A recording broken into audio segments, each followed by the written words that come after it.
Trainee. So, myself, Kishore, Ravi Kishore. So I'll be taking your training for the next 4 sessions, whatever we have planned for on the AppDynamics APM implementation training. So I have IT years experience. I have 10 plus years of experience in IT field. So I have worked for various companies and various clients. So initially I worked for service management, and then I have worked for monitoring tools, various monitoring tools. And from last 4 years, I have been working on AppDynamics.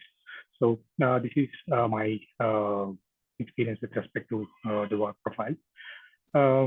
So we'll just have a quick introduction from your side, and then we'll get started.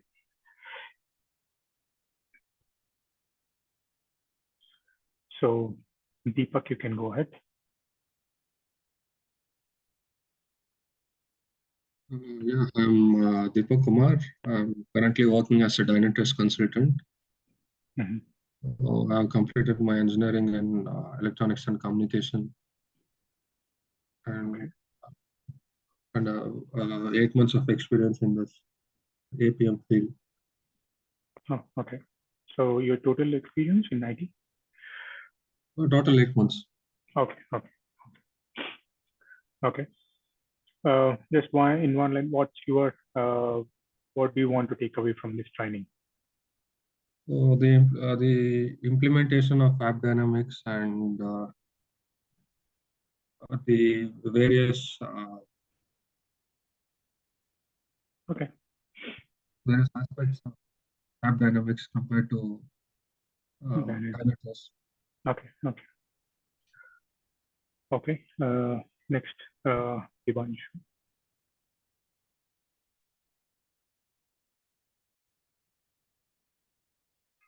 Yeah, hi Ravi, hi everyone. Hi. So I have in total like 6 years of experience, and it falls into both like development as well as operation stuff. So I started with Java development, and then eventually got opportunity to work on this monitoring solutions. So I have like somewhere around like 4+ years of experience with Splunk. APM, I have recently put my hand. I won't say that I'm like kind of like newbie, but not a pro too. So okay. Good. Takeaway would be definitely I should be like good to go for writing certification exam. Definitely not that much. You need a lot of experience for that. Okay. Yep. I think Sushmita. Hi. I have like overall of like 12 years of experience, but I did my bachelor's in computers and then master's in finance.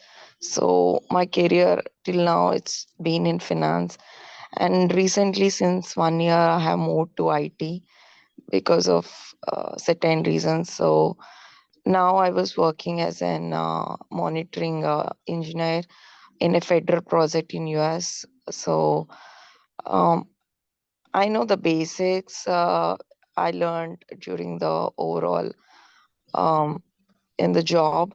Mostly I was concerned about like installing the agents on the client missions for various configurations and helping them out. Yeah.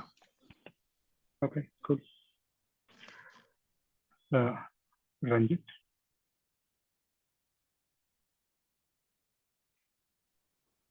Hi, this is Divanshu. This is Ravi. Yeah, Ravi. Yeah, I joined a little late. Yeah, so I'm okay. Yeah. Okay. Sorry. No problem. No problem. So this is Ranjit. I am actually having around 15 years of experience in IT, and So I'm working on monitoring tools right now, and I need this training. That's the reason why I've joined this. So basically, I'm on Core, Splunk, and ArcSight and QRadar and other monitoring tools. So basically, from the security background, I'm. So okay. Nice. yeah. Okay. So I was working on Dynatrace too, and now I'm trying to enter into this Dynamics, AppDynamics. Okay. Okay, good. What I'll do, I have a kind of curriculum. So we will take a couple of an example application for our training purpose. So which is called Supercar.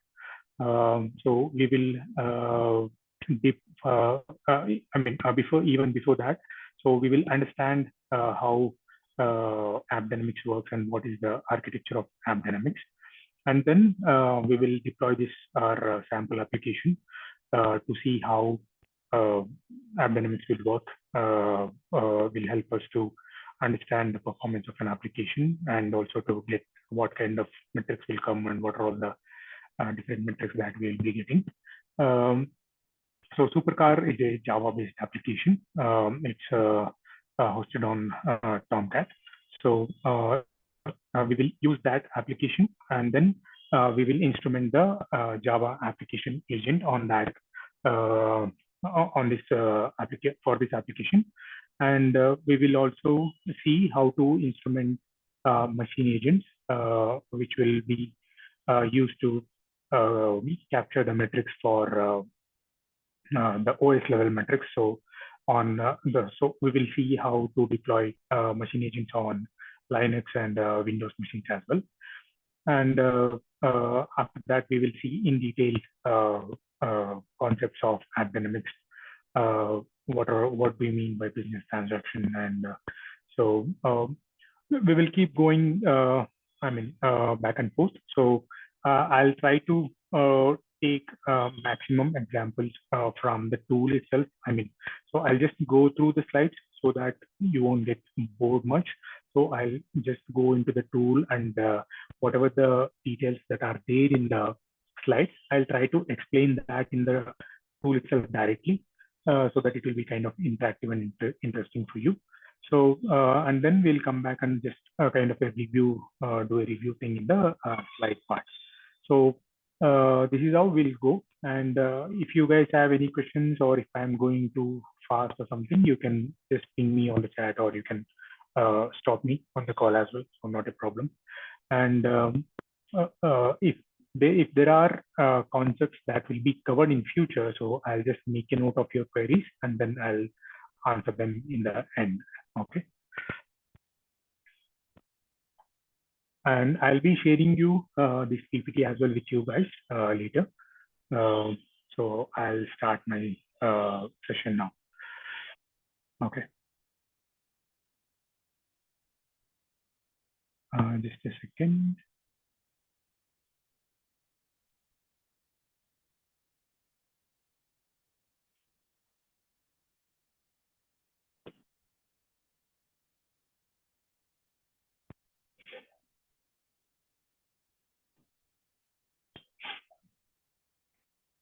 Okay. So even who's visible?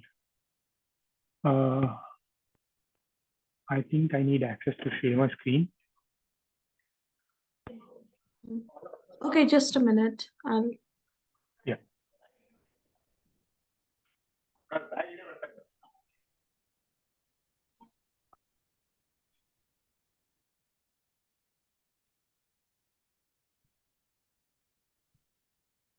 Just a minute.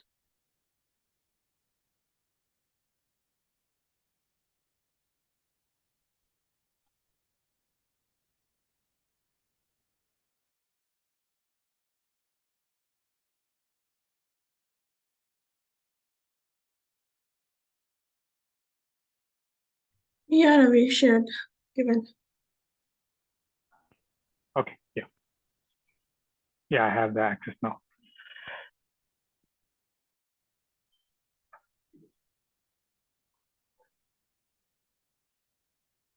Okay, so even before we go here, so I just want to understand from you guys, like how well you are aware with the monitoring and what are all the things that we need to look for monitoring, or why do we need monitoring in the first place? So just share me your ideas or what your understanding with respect to monitoring.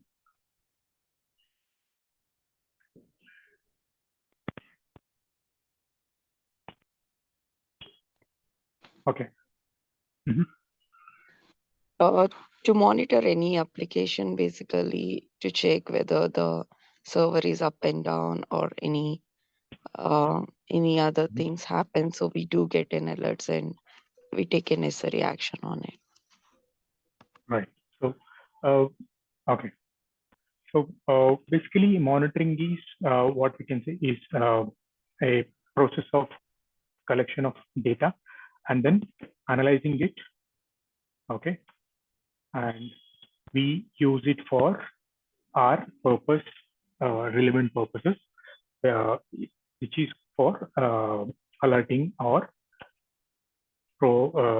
alerting to know if there are any performance breaches in our system. So what do we do?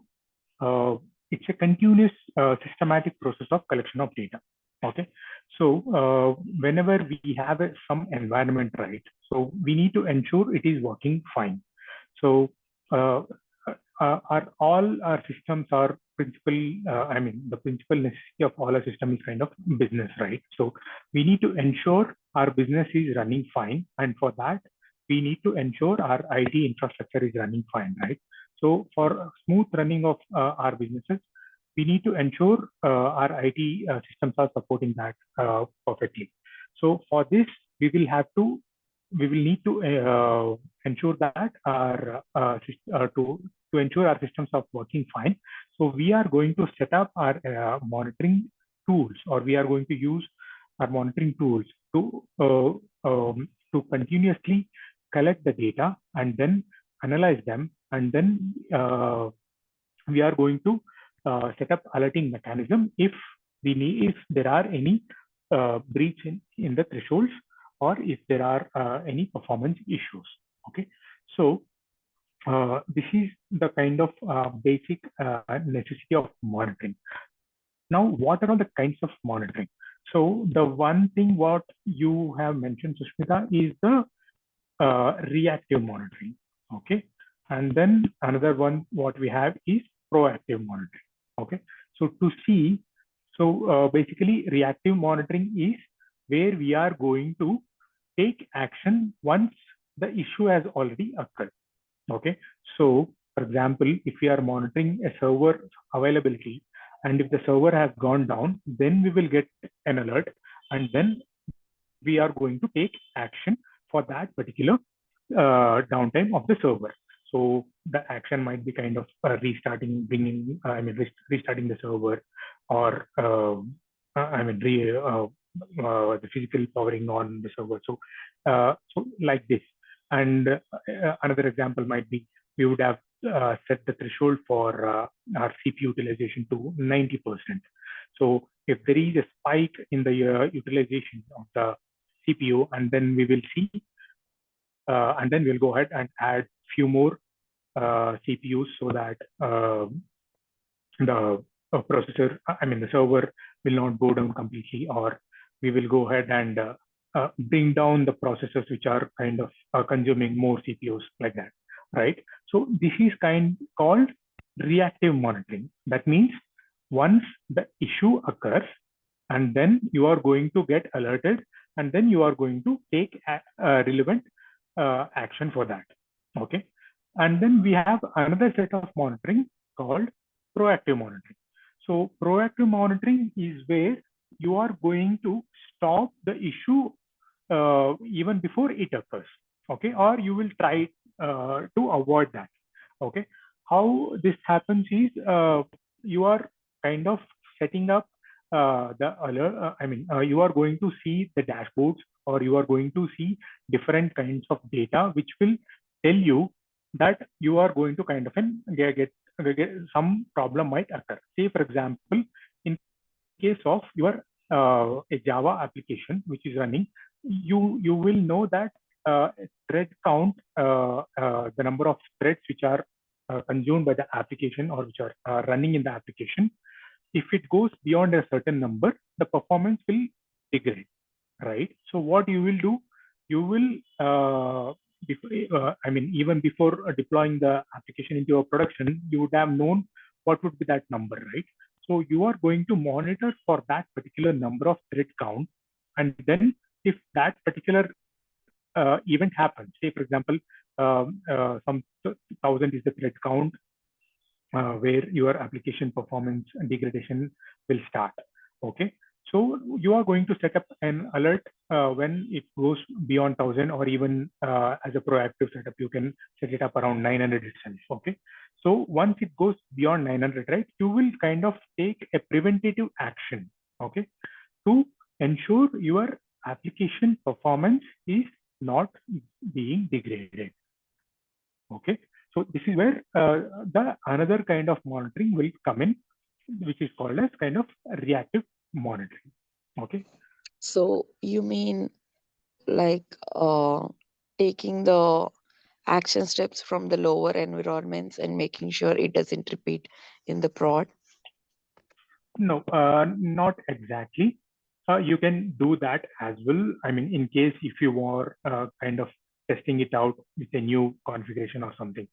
Say, for example, now I have an application which is running with 5 JVMs.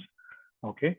And when I mentioned the lower environment, right? So why did I mention? Because so you would be, before releasing the application, right, you would be doing rigorous testing methods, right? So as part of the testing, you will be doing the load testing as well, right?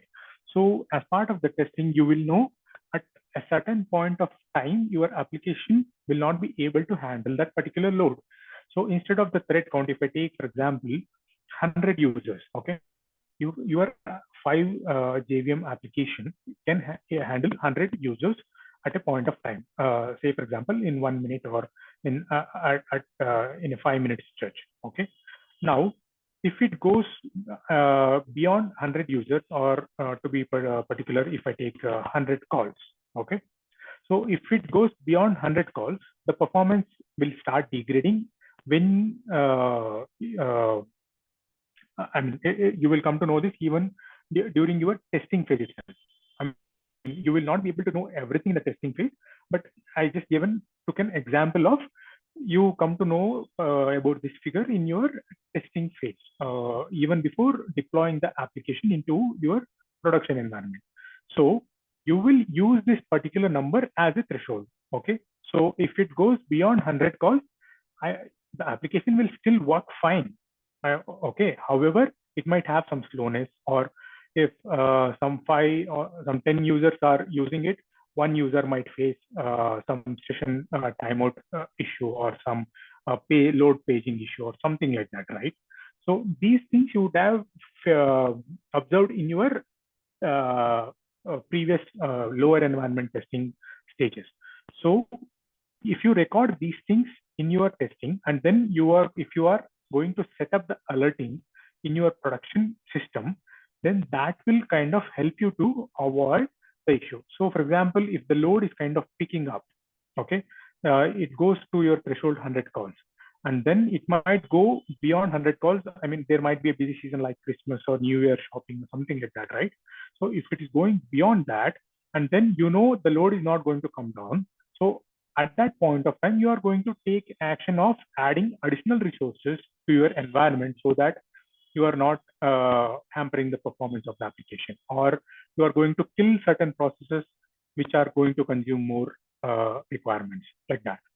So it doesn't need to be testing that particular thing in a lower environment and then implementing in higher production environment. Okay. So I just meant you are going to prevent the issue even before it's going to cause a big damage. Okay.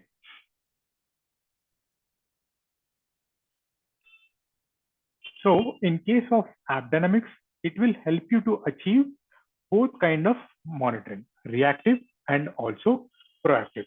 You can analyze when a issue has occurred, and you can also avoid certain issues even before they occur by using AppDynamics APM solution.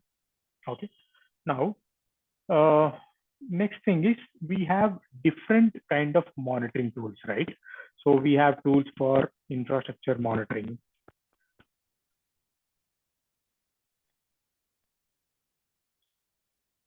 Okay. We have tools for database monitoring. We have tools for application monitoring. And we have tools for network monitoring. Okay. And what else? Okay. So basically infra means your OS level, I can say. You can include database as well, but sorry, network as well, but I have considered it as a separate section itself. So OS level of your hosted infrastructure, application hosted infrastructure host. Okay. And then your database. So in database, what we do, we see how many queries are being kind of executed, how much time a query is taking, and what kind of users or which users are actually taking more time, or what are all the kind of I mean, what are all the kind of queries executed by different set of users. Certain users might have are taking like longer sessions or longer times of querying, which will hamper the usual work of the database, or usual performance of your application. So these things, basically performance of your database queries, I can say an example. So things can be measured over here. So application monitoring, here you can measure your URLs availability. Okay. So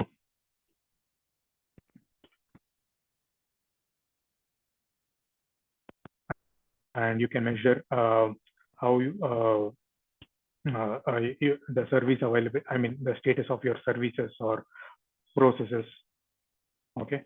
So when I take, why I'm mentioning all these things in separate thing, in a separate section, is because these were the legacy architecture. I mean to say, like, this is how the monitoring was earlier.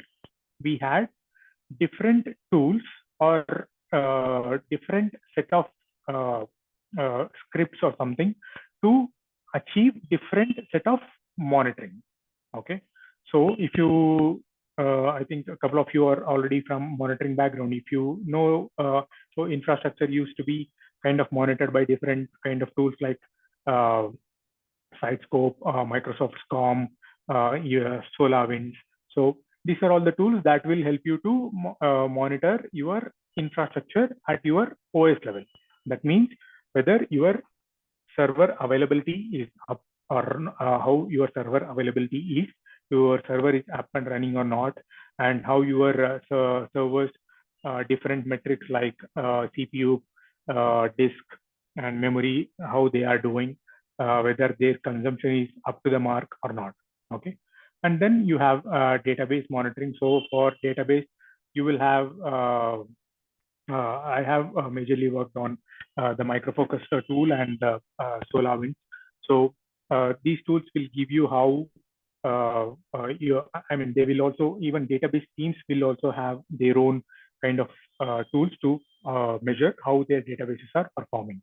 So it will give you basically how your database queries are doing, and how your DB is using the system's resources. Okay. With respect to RAM or memory, how your database is using. Okay. And next, coming to application monitoring. So here we'll have different aspects to your application, right? So your application service, whether what kind of status is it, whether it is in running state or whether it is in stop state, like that. And with respect to the URL, if it is a web application, you will see whether your URL is up and running or not. And you can also measure how much time it is taking to respond for the users. Okay, excuse me. And you can also measure certain critical processes which are running on your application. Okay, so these are all the aspects with respect to application monitoring. So anything else you guys can think of? So with respect to network monitoring, you will have the network infrastructure monitoring and like switches, LBs, routers, and whether the traffic is flowing or not. Like you can, for that, you will have the proxy setups or the gateways, I can say, MWGs. So you will monitor your network infrastructure to ensure the traffic is kind of flowing smoothly. And there are another, there are few metrics like throughput and whether and the speed of the network bandwidth. So these things can be monitored using the network monitoring tools. Okay, so this is how our legacy infrastructure was. Okay, so I'll come to this in Ravi, sorry to stop you. So, how about the synthetic monitoring? Yeah, sure. Yes, we have a synthetic monitoring as well. I'll mention that as well. Or I can say,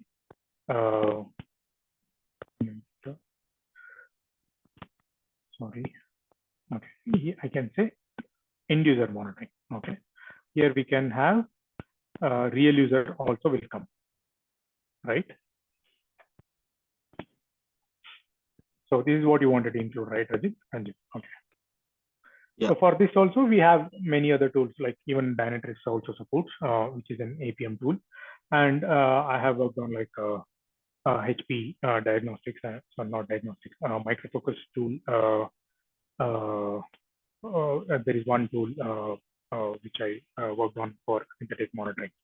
Okay, so these are the different kinds of monitoring. Okay, so now these are different pieces.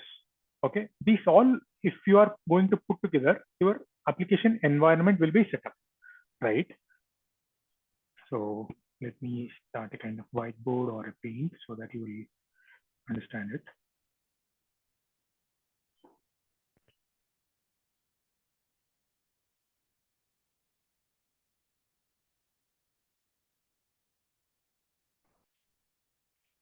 Okay,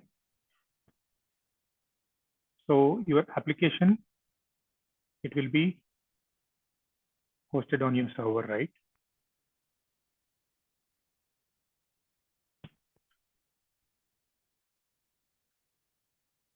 Sorry.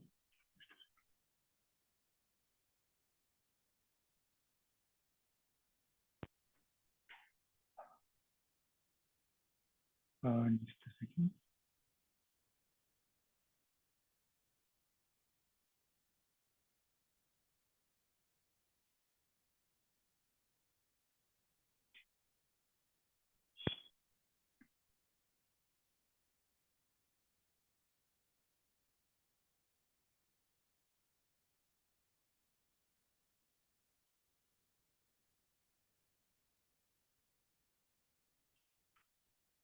Okay, so I'll have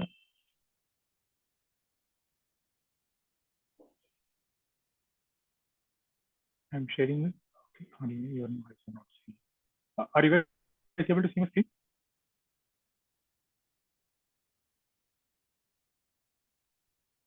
Yes, Ravi. Yes, Ravi. Yeah. Okay. Okay. So this is my app server.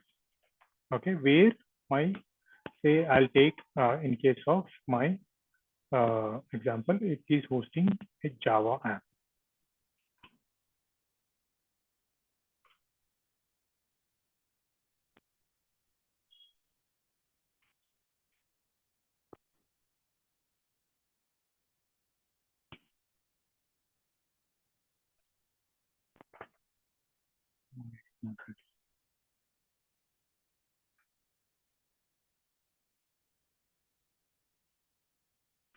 Okay, and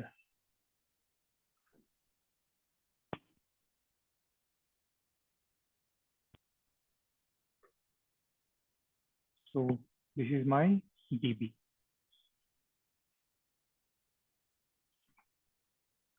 Okay, and then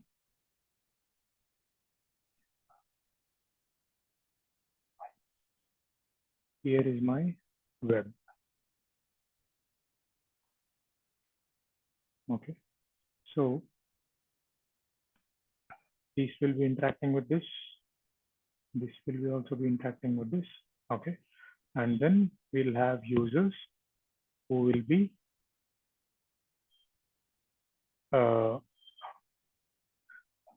directly interacting with the web. So they will be from different locations. Okay, right. So now these are the different pieces for you. Okay, here we'll have different technologies. Here I have Java services, processes which are running, right? And here I have my, say, MySQL DB running. Okay, and here I have my URL which is hosted, and then the Tomcat service which is actually hosting this. So my URL which is running, and here how the users are actually using your application. So they will be having different browsers, okay, and they'll be on a different network, right? So for the users, it's a completely different thing.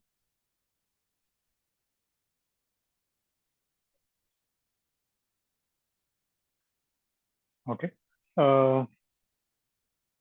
let it be. So now, how our legacy monitoring was? For this, I need a different separate tool.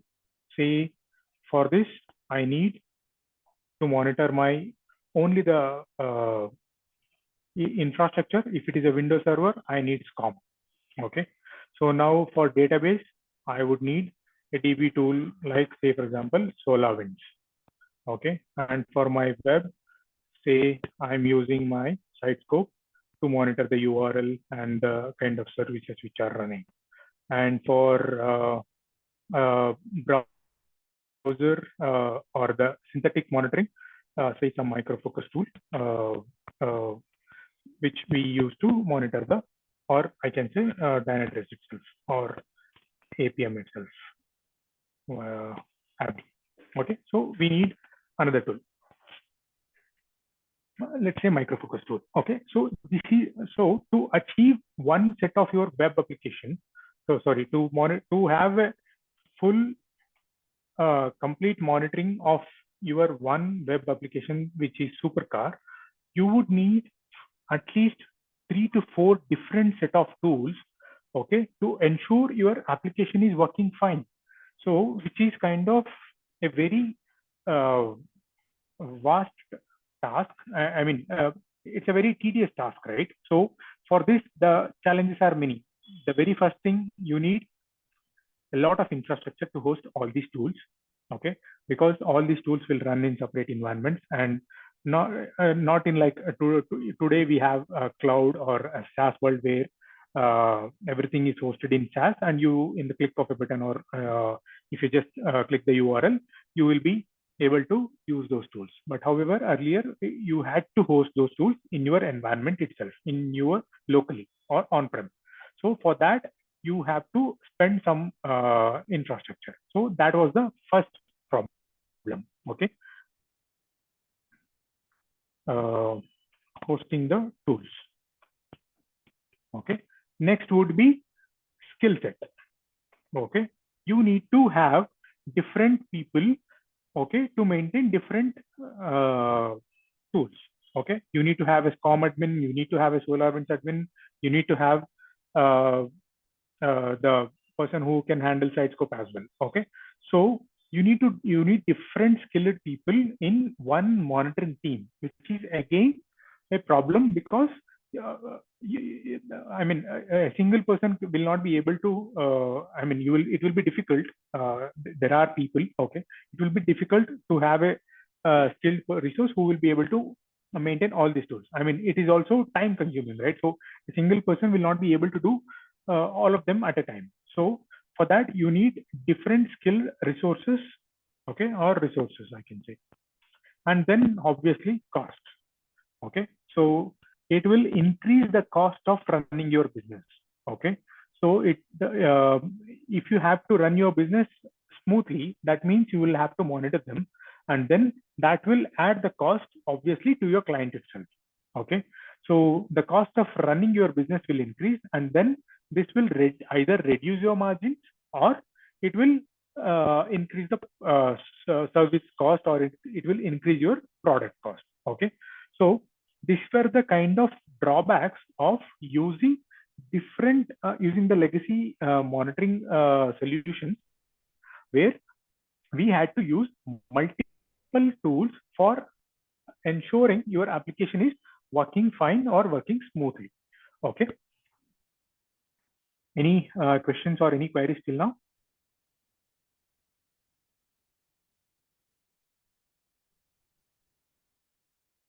Okay, so I just gave you the overview of how monitoring used to work earlier and what are all the kind of monitoring which we had.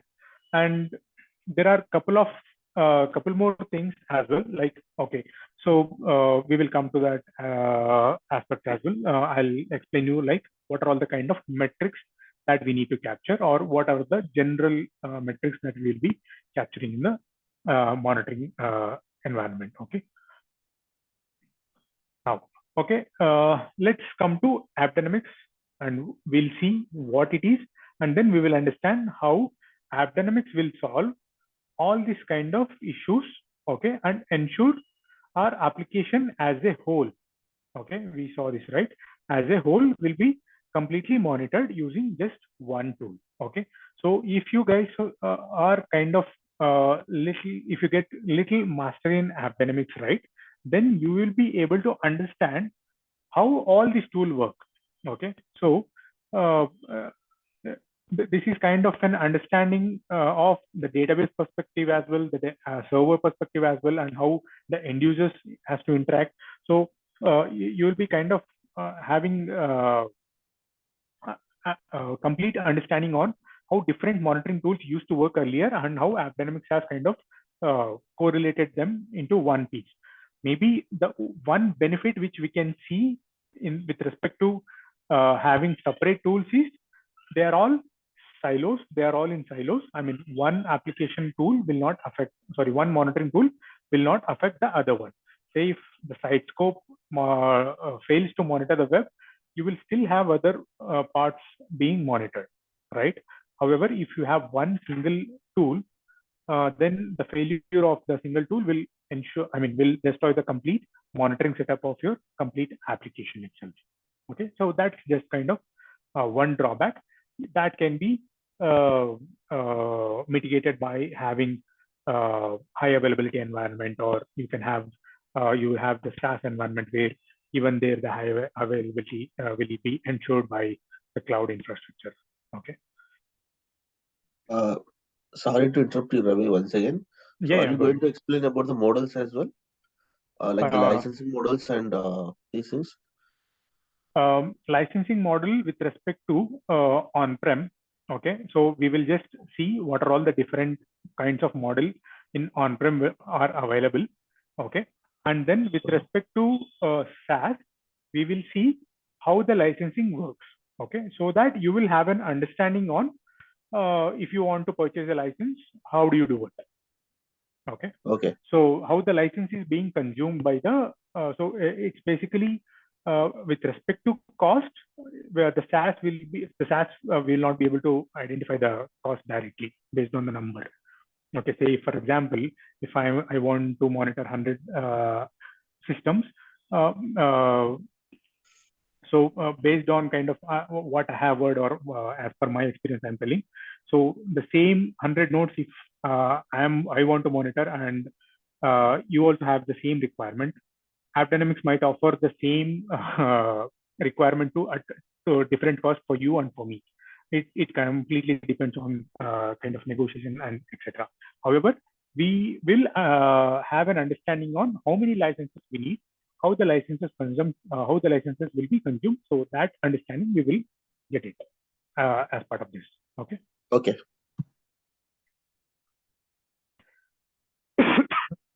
Yeah. So AppDynamics, this organization was found in 2008. Later, it was purchased by Cisco in 2017.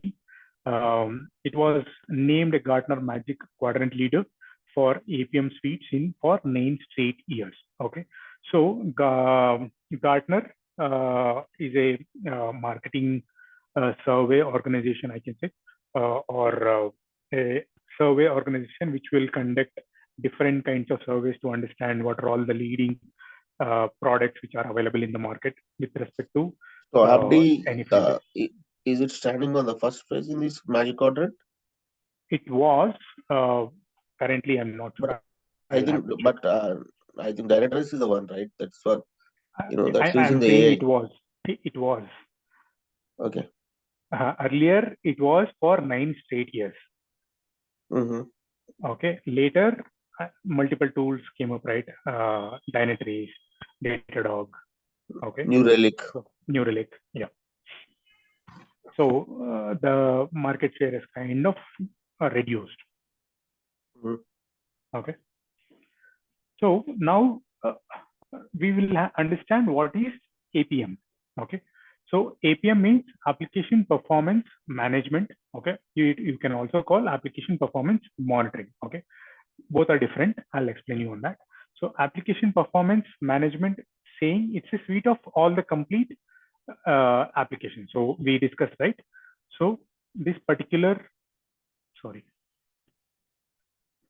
So if you would like to monitor the complete set of your application tools, your application infrastructure, then we will have a kind of different capabilities of a tool. We'll have to utilize the capabilities of the a tool called like AppDynamics, or we will have to we will need to purchase different set of tools to ensure your application performance management is kind of taken care. So you will have to ensure end-to-end monitoring of your application from the server, the database, the network, or and the web, and even at the end user level. So if you are having this complete end-to-end monitoring, then we will say it's kind of application performance management. Okay. However, what is APM? It's a subset of, if you are going to take care only with respect to your application. Okay. So then you are going to say it is APM. Okay. So this is application performance monitoring.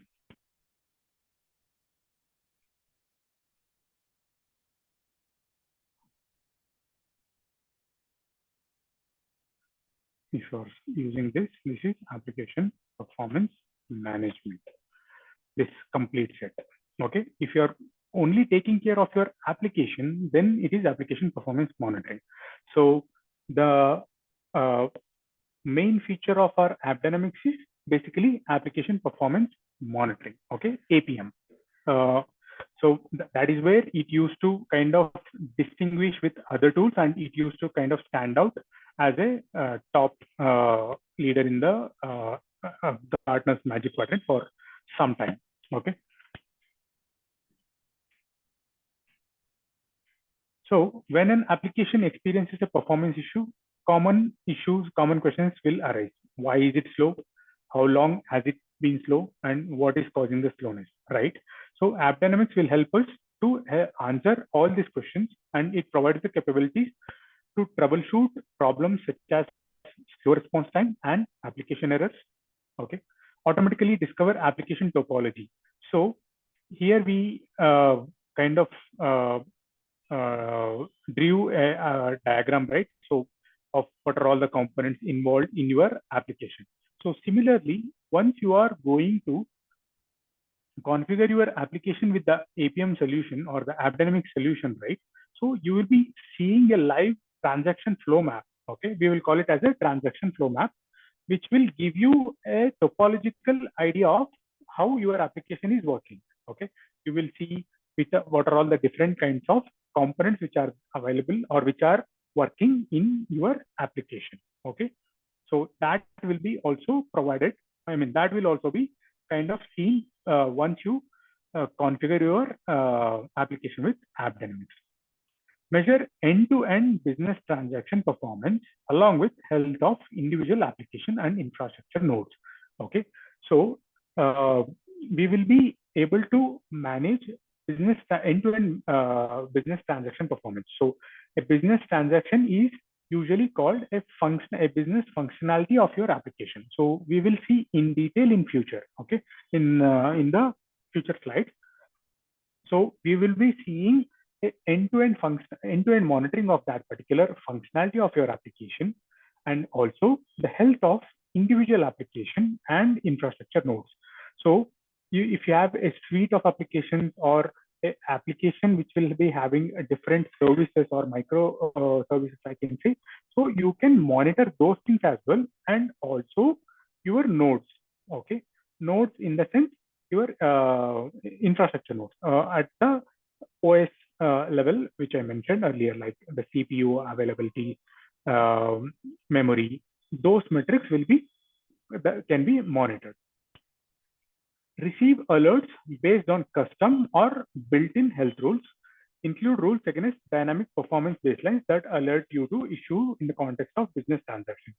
So you will be able to set up alerting, and also, I mean, you can have a built-in health rules also. When you create a new application profile in your AppDynamics, there will be a set of built-in health rules, and also you can customize your own. You can create your own custom health rules as well.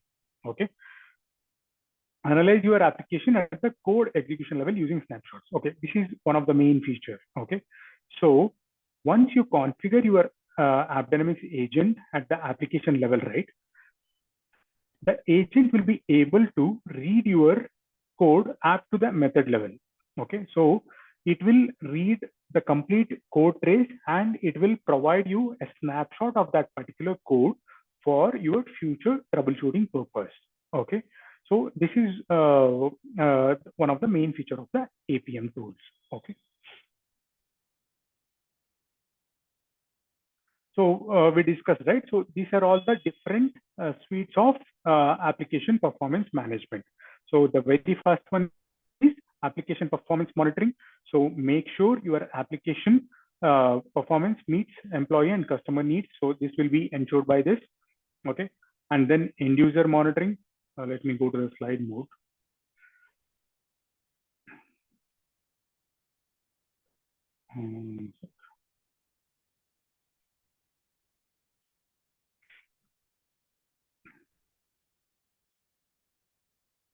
Okay, so end user monitoring, create superior customer experience across your mobile app or website. And then that means your end user who is actually using that application, right? So he'll be the one who is actually telling you that your application is running fine, and he is able to meet his needs with your application, right? So that kind of monitoring, and if he's actually facing any issues from his end, but your application is working fine, so that monitoring can also be achieved using AppDynamics. Business performance monitoring. So here we have something called as analytics module here that will give you this part, business performance monitoring. So here what it does is it will kind of you can actually use certain configurations to see how your application downtimes or how your business is kind of affected if your application performance is kind of being degraded. Say, for example, if you are having a e-commerce application, okay, like Flipkart. Okay, so during your busy seasons like the holiday seasons or the festival seasons, so if there is a downtime, you will be able to understand what will be the cost associated with that particular downtime. Okay, or if there is a slowness in the application, you should be able to understand what would be the cost associated with that. So that thing will be kind of available using the analytics part, which is also called as business performance monitoring. In our training, we will not have that because of the license issues. Okay. So this is what we saw: APM, that is application performance management versus monitoring. So when you log into the AppDynamics homepage, right, guys, are you able to see clearly, or I'll go back to the previous mode? If you can zoom it, it will be good. This is very Okay. small.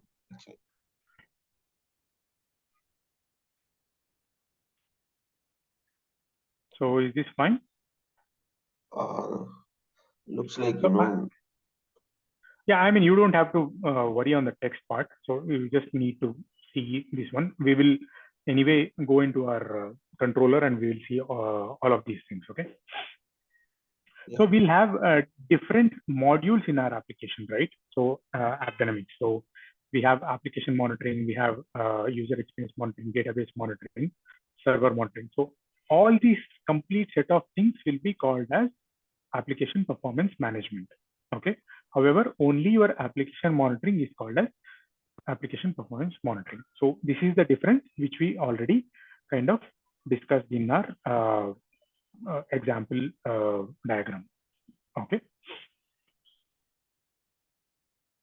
Now, what are all the supported languages? It kind of supports major development languages: Java, .NET, PHP, Node.js, C++, Python, Go extension. There are different extensions which will ensure or which will help you to configure for other applications also, or for other technologies as well. Okay, and with respect to AppDynamics, it's an agent-based solution. Okay, that is the first thing. So what do you mean by agent-based?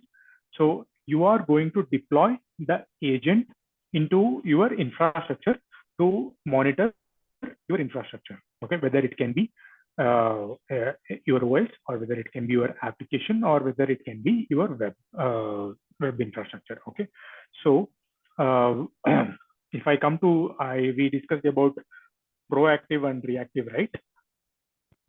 So similarly, we have another classification of monitoring where it is agent-based and agentless. So this is one more kind of monitoring what we usually get. So AppDynamics is an agent-based solution. So what is an agent?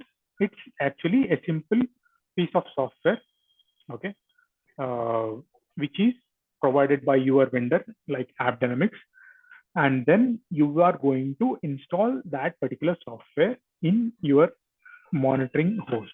Sorry, in the host that needs to be monitored. Okay. Once you deploy that particular software, it will start collecting the metrics. Okay. It usually keeps running to collect different set of metrics, and then it will kind of collate it, and it will communicate it with your centralized system. Or there are a couple of solutions where it can only do take a couple of actions. So it depends on what kind of monitoring tool is you are using. Now there is another kind of monitoring which is agentless. So what is agentless? You are not going to deploy anything on your system.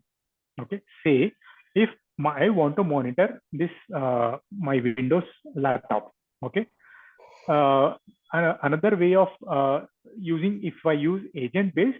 So for example, if I take AppD will give me an agent. I'll have to install it on my system. Okay. But in case of agentless, I don't have to install anything.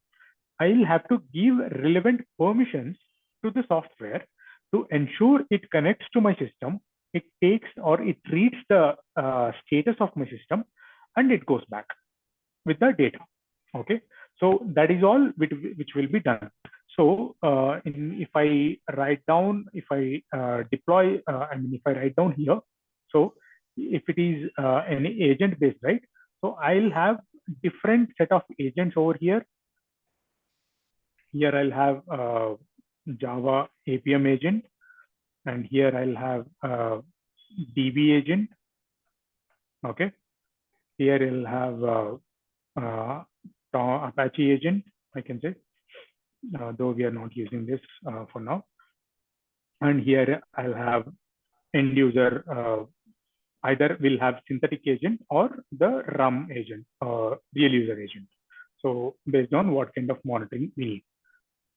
Okay, so this is the agent-based solution. But if it is a remote solution, okay, my monitoring tool will be somewhere else, okay, which is agentless, like a site scope.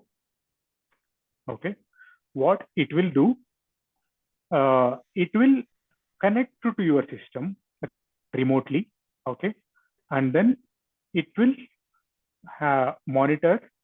It will start collecting the metrics. It will start running some commands, okay, and then it will start collecting the metrics, and then it will go back to the tool, and it will do the processing, like store the metric and then compare it with your health rules, etc.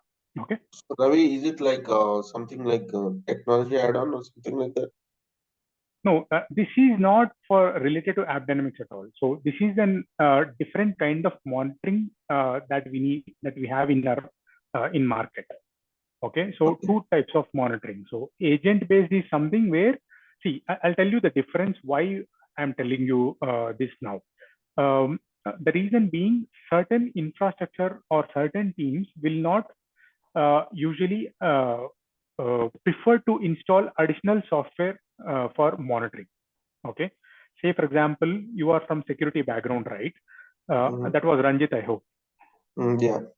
Okay. So are you going to use something like a syslog, and then from there you are going to forward? Is it something? I'll tell you the example. Okay. So for example, now, if I need to use agent based, right? So I need to install AppDynamics agent on my laptop. So in case of as a security person or as a kind of conservative person, I don't want to install any third-party tool on my laptop, but I would like to ensure my laptop is completely fine and available, and like all the metrics are running fine. I mean, all the CPU utilization, memory utilization is working fine. So if I need to ensure that without installing software, then I'll have to choose an agentless monitoring solution, which is definitely not AppD. Okay. However, there are a couple of options in AppD, which I am going to explain you in a very later situation. Okay. However, I'll have to choose a more agentless solution like SiteScope. What it will do, so if I am using a Windows system, right, it will do an RDP connection to my Windows, and it will run certain commands to read all the metrics of like what my CPU is doing or how my memory is doing. Like usually it will use the WMI method. Okay. So, or it will take the metrics from the Windows performance. Okay. So it will read the metrics from the Windows performance, and then it will end the session, and it will go ahead and it will store them in the SiteScope management tool. Okay, so it's kind of a remote monitoring, I can say. It will collect directly using remote connection. Or there might be an option of certain log. It will use a syslog or certain logging mechanism to read what is being, to write what needs to be monitored first. Okay, and then it will start reading the whatever is written on that particular log. Okay, so this is the monitoring solution where you don't, if the client or if the monitoring user, if the person who needs monitoring does not prefer to use anything, install any software on their systems, then we will have to use this kind of system. Another example would be, So how do you usually, how do we decide whether the system is available or not? We usually do the ping test, right? That would be the first thing. So what we can do, we can deploy the script on a remote system, okay, to ping all our systems. I'll ping my app server, I'll ping my SolarWinds server, sorry, the database server, I'll ping my web server, and I'll ping my URL as well. And I'll see if the ping response is good or not. Okay, if the ping is responding, then I am going to send the same thing back to my monitoring tool. So for this, I might need another additional system. Okay, or if my we call it as a kind of a jump host. Okay, or we Sitescope usually does the same thing from the Sitescope server itself. Okay, it will try to reach the server which needs to be monitored using ping. That will also be called as heartbeat monitoring. So if it's kind of response, then it will say, okay, the server is working fine. Otherwise, it will start alerting you. Okay, so this is how the agentless solution is configured usually. So Ravi, one quick interrupt. Yep. So when we say that we are looking forward to have agentless monitoring to be set up on any critical server. So in that situation, AppDynamics do not have anything. It's like it's looked to be dependent on some additional tool. What you said, like Sitescope. Correct. So it is half correct. It depends on what kind of metrics you need. Okay. There are a couple of things that you can do. Okay. That's what I told you. I'll be kind of covering it in the later session, but I'll just give you a brief overview because it should not sit on your head. Okay. So one thing is, I told you, right? Say, for example, you have your application server is kind of very critical and you are not going to deploy any additional agent on that. Okay, so that's why what you will do, you will set up another jump host. Okay, where from here you will be able to access your app server. Okay, and for example, you might need only basic monitoring. Like you need to know whether your server is up and running or not, and you need to know whether how your CPU and memory is doing. For that, you can write your own script. Okay, a small script to ping, to continuously keep pinging every 5 minutes or every 1 minute to the server. Okay, I'm telling you the AppDynamics solution. Okay, you can write a script and you can print the metric in a way that AppD will consume. Okay, AppD will consume in key value pair. Okay, you have to give it in key value pair. That also I will be covering when we are going to discuss about the metric browser, etc. Okay, so this jump host, what it will do, it will ping my app server every 5 minutes and it will say key will be your server name, that will be app server, value will be 0 or 1. If it is pinging, it will print 1. If it is not pinging, it will print 0. Okay, this kind of thing will be done by your jump host script. Okay, and this particular output, you can use it in your AppDynamics controller using your machine agent extensions. Okay, the answer is you can do to a certain level using extensions. Okay, but it will be of limited use. Ravi, is it similar to cron job, just like a cron? Similar, yeah. Okay. Similar job, yeah. So what extensions will do? Extensions are deployed as part of your machine agent. Okay, what you are going to do, you are going to deploy a machine agent here. Okay, and then you are also going to deploy use your extensions. So extensions, there are some AppDynamics provided extensions, and you also have an option to write your own custom extension. Okay, both are available, so you can use these extensions to do additional monitoring, whatever you need, or to do some kind of basic level monitoring. Say, for example, URL. There is a URL monitoring extension, which I'm going to explain you guys in our session. What it will do, it will monitor the URL's availability from a remote host. Okay, it will keep reaching the URL and it will fetch the response code of that, and it will also fetch the average response time, how much time it took to reach the URL. Okay, so those two metrics will be captured using the URL monitoring extension. That is kind of provided by AppD itself. And if you want to develop a custom extension, even that can be done. If time permits, we will do that also. Okay. Did I answer your query? Yeah, got it. Yeah, so like extension to what I asked. So these extension will be working as a kind of like scrapping solution. So these extension will help to scrap the details being collected by the jump host script, and then it will send them to AppDynamics controller. Is that correct understand? What do you mean by scrap? A scrap means something which being read out from somewhere and then pulling them in and then sending it out to somewhere else. Kind of right. Your understanding is kind of right. So here what we will do, here we will deploy the machine agent. Okay, the machine agent what it will do, it will read the metrics from this particular server or the using the extension, and then it will put it into AppD controller. Like you are right. Routing kind of thing. You cannot say routing. It's kind of a mid-server concept, I can say, or like middleware. I should not use the middleware because that's a different terminology altogether. I mean, the jump host is kind of a right thing, I can say, or it's an intermediate in between your monitoring tool and your destination host that needs to be monitored. Okay.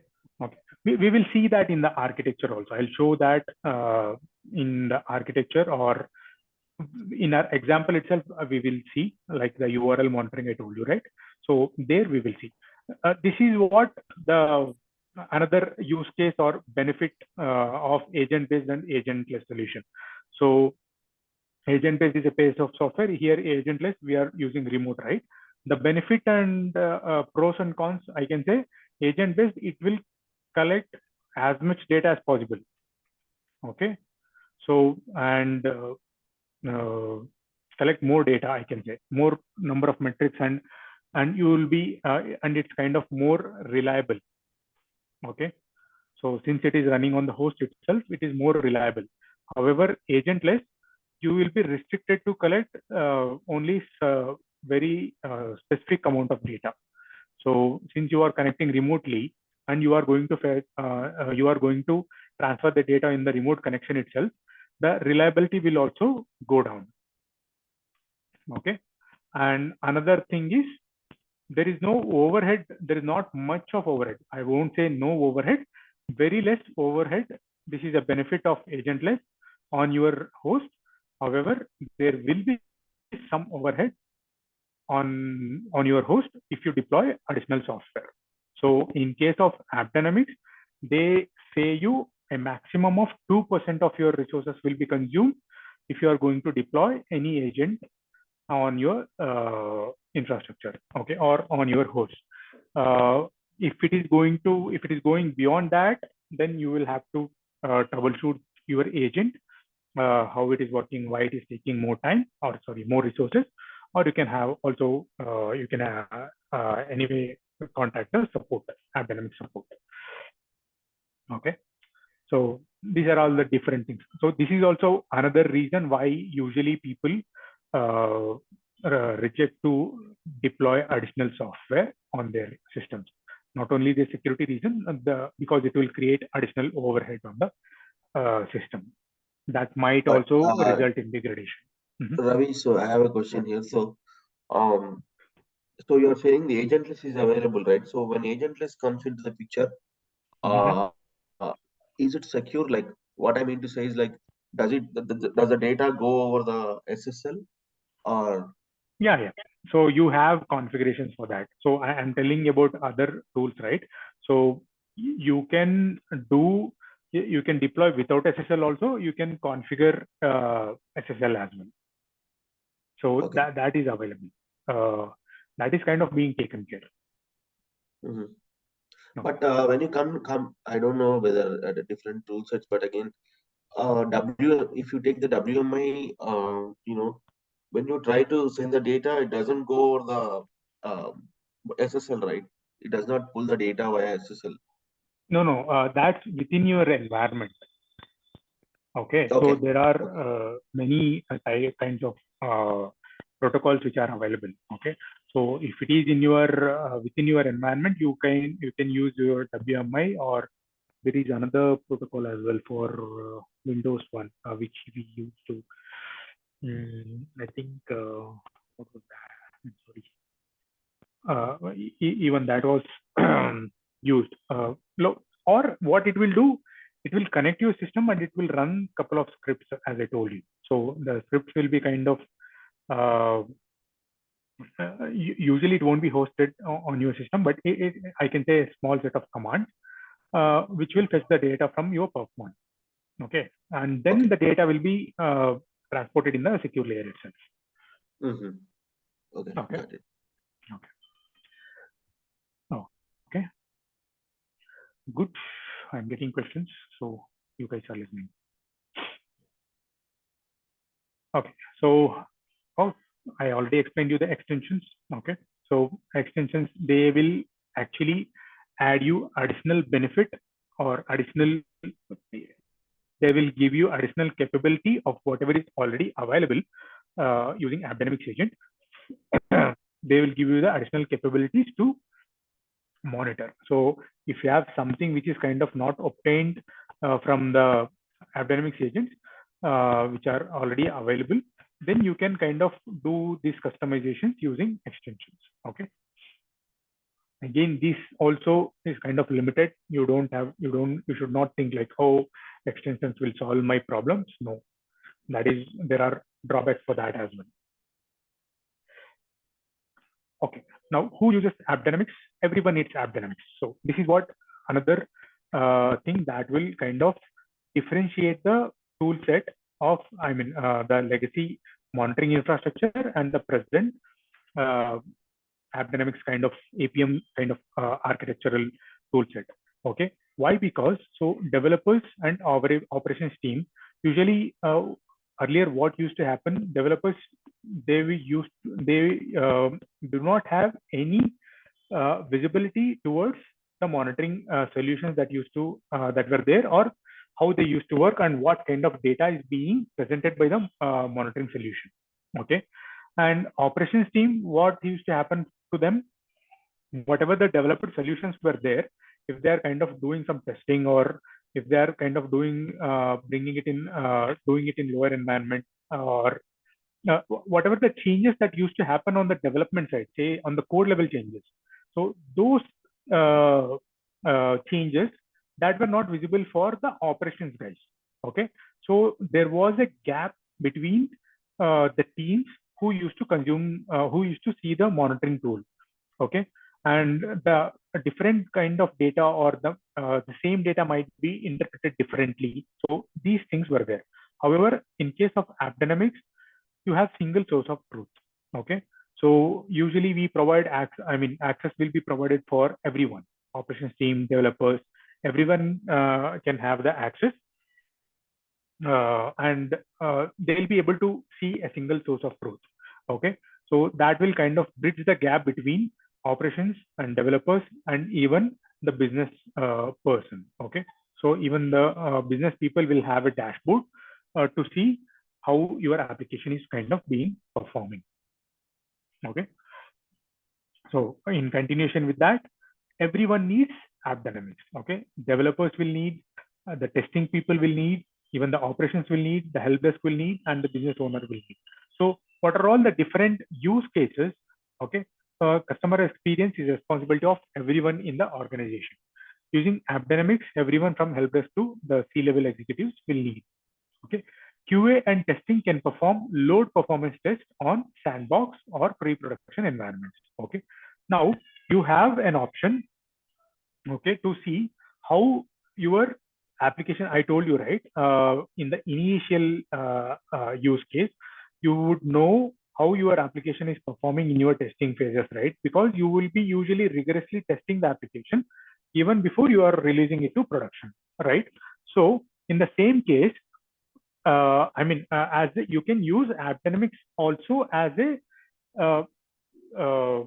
environment to see the results of your testing. Okay, so here you can either integrate your testing tool, or you can also see if you have configured your application in the lower environment, the load which you are applying, you can see the result of that in your AppDynamics console. Okay, so there you will understand how the application is performing for under different loads. Okay, so you will see how many calls are coming and what is the average response time, and you will see what are all the errors which are coming in. So all those details will be coming. So it will kind of act as a solution for your testing needs as well, limited solution. Okay, they can compare these results to production to see how well production is performing. They can perform full functional testing, and if something goes wrong, they can go in and see what went wrong and share with the development team. So this is one of the solution I put. Help desk and business owners can use reporting and dashboards to get a general view of performance, which directly affects customer satisfaction and retention. So you have an option to create custom dashboards in AppDynamics. So whatever the metrics that are captured in AppDynamics, right?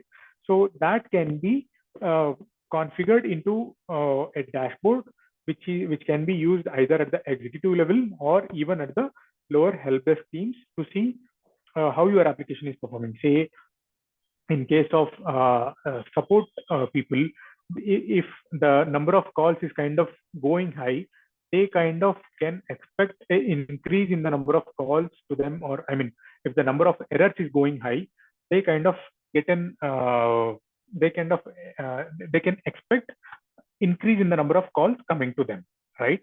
And in the same case, with respect to the business owner, if they see the application is kind of performing fine, they can see, okay, the business is kind of going fine, and they can kind of think of scaling up, or even bringing out a new solution or something like that. And excuse me.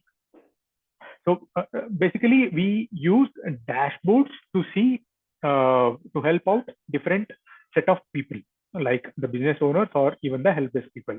And we already discussed about how developers or operations team will use the tool. So developers, if they want to see any changes or how the changes are reflecting in the application, they can directly use it for the lower environment testing.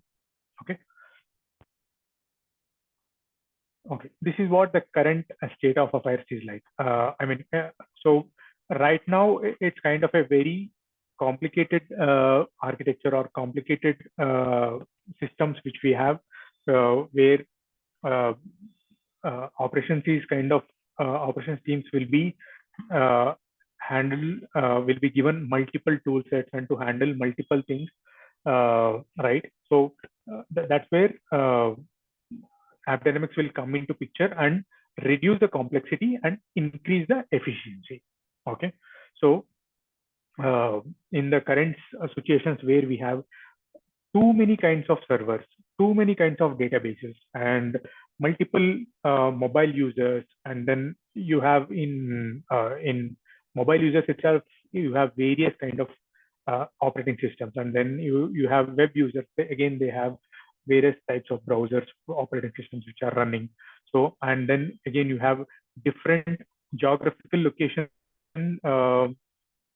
users which are accessing your, who are using your application. So everywhere your application is kind of getting more and more complex with rise in the advanced in the technology, right? So the monitoring will also kind of go complex. So how we are going to fit in that using AppDynamics?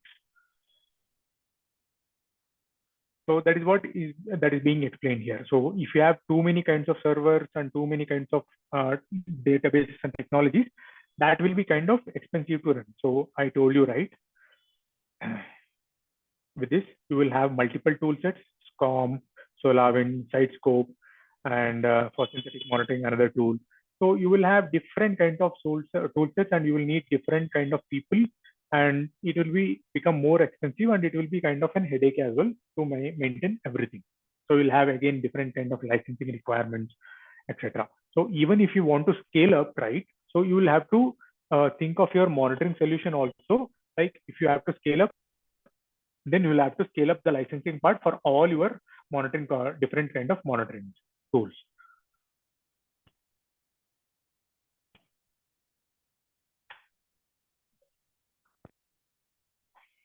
Now, what it usually results in with the current state of affairs, shifting blame game. So, no, this problem is not with me. Say, for example, if there is a slowness in the application, they'll directly say application team will blame the network team, and the network team will say, no, it's with respect to database team. The database will say, no, my database is working fine. The application itself is going wrong. So we usually see this kind of things in our daily operational business, right? So to reduce this, we need to have a solution which will pinpoint where the actual issue is occurring, right? So if we have one solution, or if we have the monitoring under one roof, so it will be kind of easy to identify where the issue is, okay, and how the issue can be resolved. At least sometimes what will happen, to find where the issue is itself will take a lot of time, right? So it keeps on going from one person to another person, and then it will reduce the performance of your application for a longer time. Okay, so to avoid this particular thing, we have this APM solution where you have integrated all kinds of monitoring to have end-to-end solution. Okay, from your user transaction, your monitoring will start from from user transaction, and then it will go until your database or the last level, and then it will come back, or it will end wherever the user is ending his transaction. Okay, so it will be kind of easy to identify the issue and then fix it. So angry customer, this is where it will result in number of more calls, etc., and performance will be degraded. Okay, so this is where I was saying what are all the different kinds of metrics that we need to monitor, or what you need to monitor. Okay, so tell me how do you define your downtime? So okay, so what is your current mean time to detect? Do you know what does this mean? Like this is one of the KPI in terms of monitoring. So tell me what you think of, what do you mean by, when I say MTTD, or mean time to detect? I'm looking to detect a certain problem after the threshold which we have set is breached. I'm sorry, your voice was breaking initially. The time taken to detect a certain problem which has breached the threshold which we have set. Correct. Okay, so that means the average time to detect there is a problem. Okay, first you need to know, unless you don't know, you will not be able to resolve it. But there are cases, there are many times where you will not know that the problem itself is there. Okay, so if you don't have a monitoring solution, unless a user comes and report to you, or if something is kind of hampering the environment, then you will not know that that your application has gone wrong, right? So the average time to detect the problem is there is what is mean time to detect. Okay, so your monitoring tool should be capable enough to detect the issue in very less time as possible. So MTTD should be less. Okay, so this is one of the KPIs which we will be which we need to maintain it as much less as possible. Okay, and the next thing, mean time to diagnose. Okay, so you identified the issue. Okay, you know, there is some issue, there is some problem with the application, some functionality is not working, or some slowness is there. Okay, or your users are getting some error. So this is the very first step. That is, detecting is done. Now you need to diagnose. Okay, that means why this issue is occurring. Okay, many monitoring tools, which are legacy tools, they only help you to detect the issue. Okay, they'll only tell you, okay, the issue has occurred. Okay, but now with the current set of APM tools, the application performance tool, you will be able to use them to diagnose the issue as well. Okay, you will be able to pinpoint, okay, this is where the issue has occurred, and I would like to, if I fix this particular thing, and then the issue will be fixed. Next thing, what is your current mean time to repair? Now you have identified the issue and you have identified what is causing the issue. Now you have to fix the issue, right? So all these three average times, it has to be less, as you need to, if you have to maintain your application performance well, then you need to keep these times as much less as possible. You need to identify the issue sooner, you need to diagnose the issue sooner, and you need to repair the issue sooner. Okay, for all these three things, AppDynamics is having all the capabilities to keep your these three metrics or KPIs to as much less as possible. Okay, now you may not currently know the answer to these questions, but they are important questions. So you need to ask these questions. Okay, your current metrics. Okay, even before deploying your AppD or your monitoring solution, this is applicable for everywhere, not just to AppD. Okay, if you are deploying any monitoring solution, we need to ask these questions to know, okay, what is my current mean time to detect or diagnose or repair, and what will be my targets after deploying my monitoring solution. Only if you are going to showcase the difference, then there will be a better usage of your monitoring tool. Otherwise, it will be kind of like just for the namesake, or you have your monitoring solution. That's all. Okay. So it's a better way of reporting the efficiency of your monitoring tool to the higher management. Okay. So you need to have these metrics or the KPIs in hand if you are going to do a new implementation. Okay. Now, what is the solution? AppDynamics. Okay. So it has complex application that communicates with other application and databases and provides meaningful insight by bringing in all of the performance information from production. It allows user both see the big picture and provides them with the ability to zoom into a more detailed look at specific problems. Okay, you will be seeing the overall picture as well in the dashboard. And if you want to drill down to the details, you can also do that. Okay. It provides a single view of an application where everyone can see exactly what is going on your controller. Okay. App agents are installed on JVMs, .NET apps, PHP web servers, and Node.js. Okay. So this we will see in detail later. These agents send performance data to the controller. Okay. Any queries? So in our example, in the slides, we will be seeing an example application called Movie Stream. Okay. So, but however, we don't have that demo application. We will be using another application, which I told you, like Supercar. Okay. That will be helping us to understand how AppDynamics agents work. Okay. A quick question. AppDynamics application management performance management suite includes tools that allow you to monitor app performance, track users experience starting with browser or mobile app, analyze business metrics, assess how your hardware and network are impacting the performance of your app, track how search engines rank your application pages. So what's the right answer?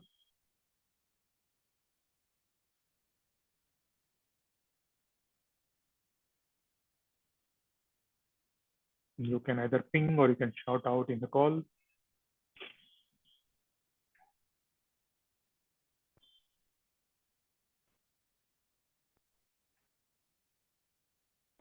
All of the above. There can All be the multiple answers. All of the above. above. A, B, C, D, E. except E. Okay. Yeah, correct. So it has the capability to do all of them. If you can monitor app performance, you can track user experience, you can use business metrics as well, and also infra things. You will not be able to see how your search engines are ranking your application. Okay. So this is the correct one. Okay. Next, we'll move on. Now we will see how AppDynamics monitoring will work. Okay. We saw it as an agent-based solution, right? Okay. One more thing. You guys tell me when you want break and how long we need a break. Okay. It's now 6:30 IST. Okay. We passed almost 90 minutes now. What I'm thinking, we will take one break in another 15 minutes or 30 minutes, some 10 to 15 minutes of break. And after another hour, we will take another a big break. Is that okay? For lunch or dinner or breakfast as per your time zones. Okay. Or do you need a break now? A quick 5 minutes break. Anything is fine.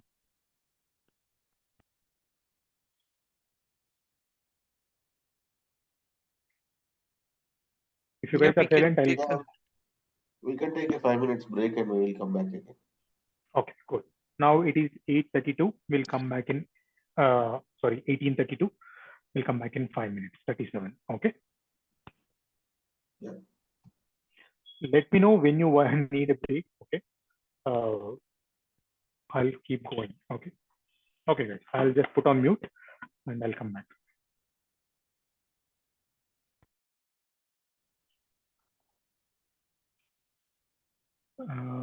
Is everyone back?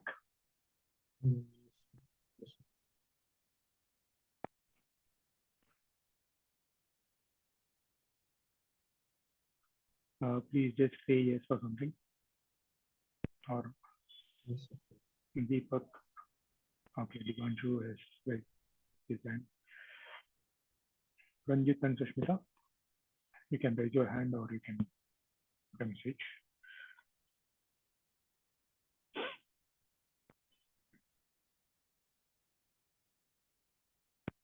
I'll just wait one more minute for Ranjit and Sushmita.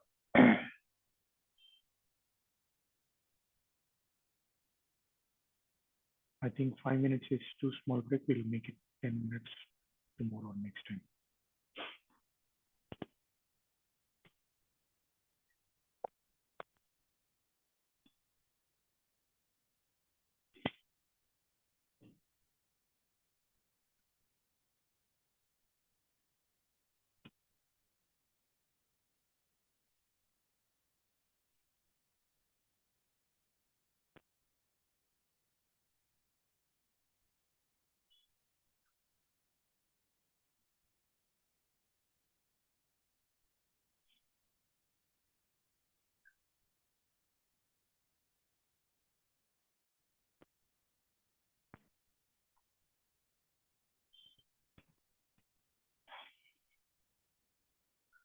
Okay, I'll get started. So it's kind of almost 10 minutes break itself.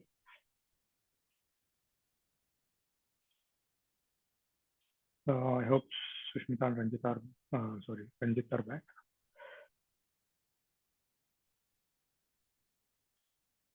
Okay, so how do we see AppDynamics monitoring? We will just take this as an example for our overview. Okay, so similar to what I have taken as an application with app server, web server, and DB server. Okay, so here also a sample application is taken. Okay, where there is a web front and there is an authentication mechanism, which will also do the session tracking, and then it will go to account management part of another Java service, and then it will go to another Java service called business service, and then it will consume some DB service, or it will make a DB call. And account management will always also communicate to a loan service. It will also communicate to a web service. Okay, so this is kind of a sample banking application that has been taken to understand how AppDynamics will capture the transactions of the users. Okay, a user accesses the login page on the web or intranet. Okay, when the login request is sent to the web server, okay, application performance monitoring tags and follows the request for its duration. It looks at the communication stream of that request and how much time did the request take to process. Were there any downstream calls? How many? Were there any errors? What were they? Etc. So this is how AppDynamics will kind of monitor the end-to-end transactions. Okay. So if a database is involved, metrics around database communication and processing can be captured as well. Calls to external database web server. Okay. So before we look at this, how this is kind of being done, we will look at different terminologies like app, application, tier, or node within AppDynamics. Okay. So AppDynamics, whenever a user is going to do this transaction, right, from logging in and doing a particular transaction in a web application, how it will capture the end-to-end transaction, it will be using a tagging mechanism. Okay, that we will see in our next slide. Okay, before that, we will understand what is an application and what is a tier and what is a node in terms of AppDynamics terminology. Okay, now, so an application is, okay, now we will come from, we have three things. So we'll come from node itself. Node is the basic unit of processing that AppDynamics monitor. So the basic thing that you can monitor is a node. Okay, so you will not be, I mean, you will be monitoring other metrics. Okay, but however, as an entity, you will need to, you can monitor a node. Okay, so usually in terms of APM terminology, a node will be usually that particular application process or a JVM in case of Java application, or a CLR in case of .NET application. So for example, if you have a Windows server, okay, yeah, I'll consider this app server being a Windows server. Okay, so one sec.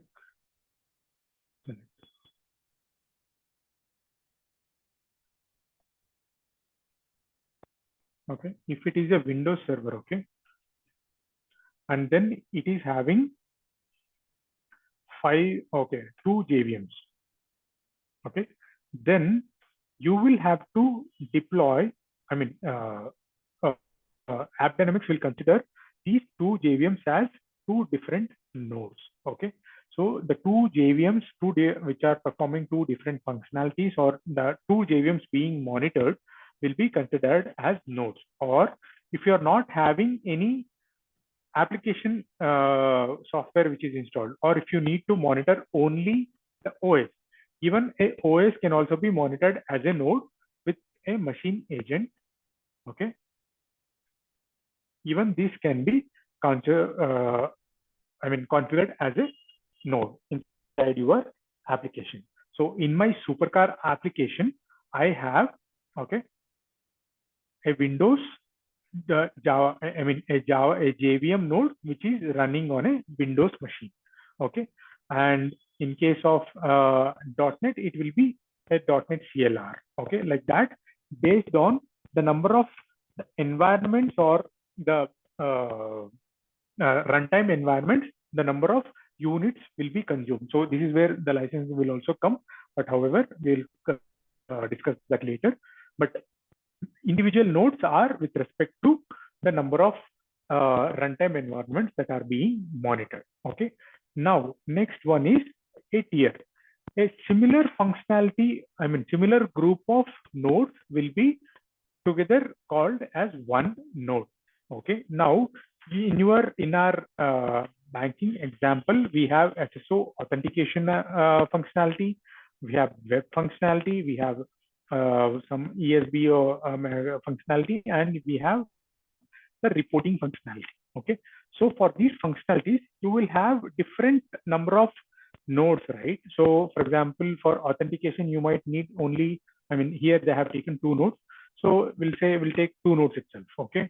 But however, to maintain the web server, you need only 1 node, okay? So to group them into one particular unit, so this is where that tier is being defined, okay? So same set of functionalities will be grouped into tiers, okay, so that we will know what functionality is having issue and how this functionality is performing, okay? So this is what is tier. And then we have application, okay? All these tiers, nodes, everything is bundled into one application. Remember, this is a logical way of classifying your application, okay? You are not classifying your application, I mean, AppDynamics agent will not understand by itself unless you specify what kind of node it is or what kind of tier it is and for which application it has to report to, okay? So if you have 2 different applications, and in both of the applications, if you have 2 JVMs, okay, in both of the applications, then you will have to mention in the configuration of your APM to define what kind of node it is. Like, I mean, based on the technology, you will deploy the agent, right? If it is, as I mentioned, if it is Java, you need to mention what node it is. Like, you can give a unique name to that and what kind of functionality it performs, okay? Whether those 2 nodes are performing same kind of functionality or if they are performing a separate functionality.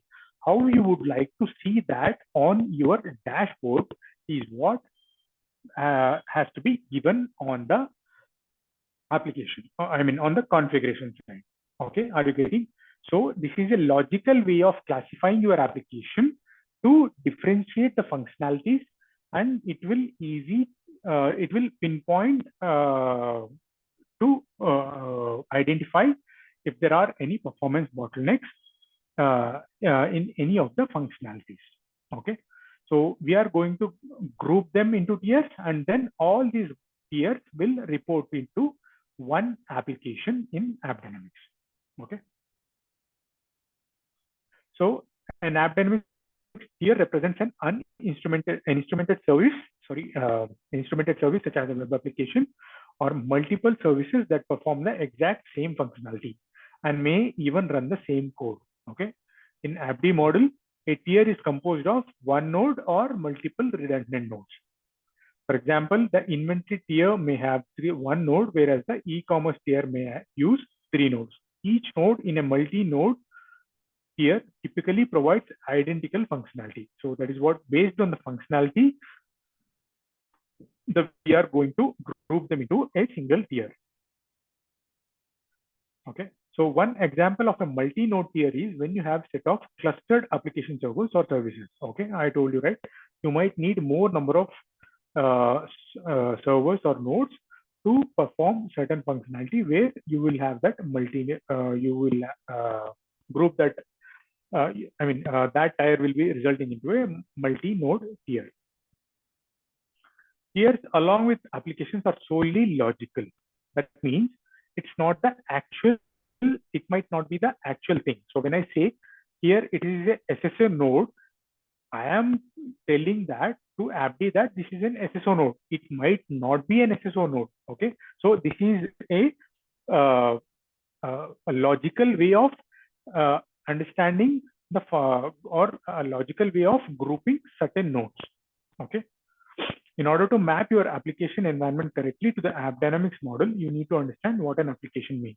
Okay, so what does an application mean? An application is a grouping of one or more related customer applications that are closely related by business function. You can map multiple applications that are connected as a single AppDynamics monitored application or keep them separate. Okay, AppDynamics can track cross-application requests. So if a transaction makes a call to another application, you can still trace the call and troubleshoot. Okay, so what is being said is, here we are going to define the application based on the business function. Okay, So you, as part of a technical functionality, you might say even this SSO also as a single application, okay, right? But however, as part of the business, okay, this particular banking application will perform certain functionalities, and I am grouping it into a one functionality. So if I take as I have taken the example of banking, you will have two different applications, one for corporate, one for personal banking, right? So in that way, however, the features of the personal and corporate banking might be quite similar. However, the target audience is different, right? The business which is being as part of the business functionality is completely different. Okay, so that is where I'm going to segregate my AppDynamics application into a separate one from the, from the personal and the corporate one. So you have the option to make them into one application also in AppDynamics, but that will kind of create too many transactions, too much of load, and too much of confusion for yourself to identify where the issue is. So the logical way of grouping the business functions into an application is as per the customer need.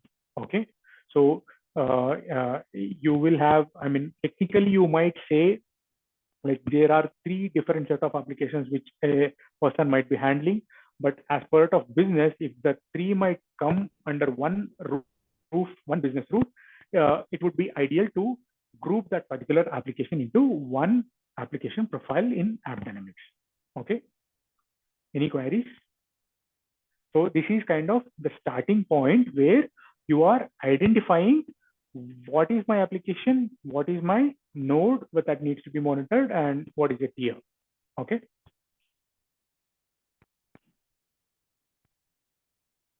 So there is a business problem.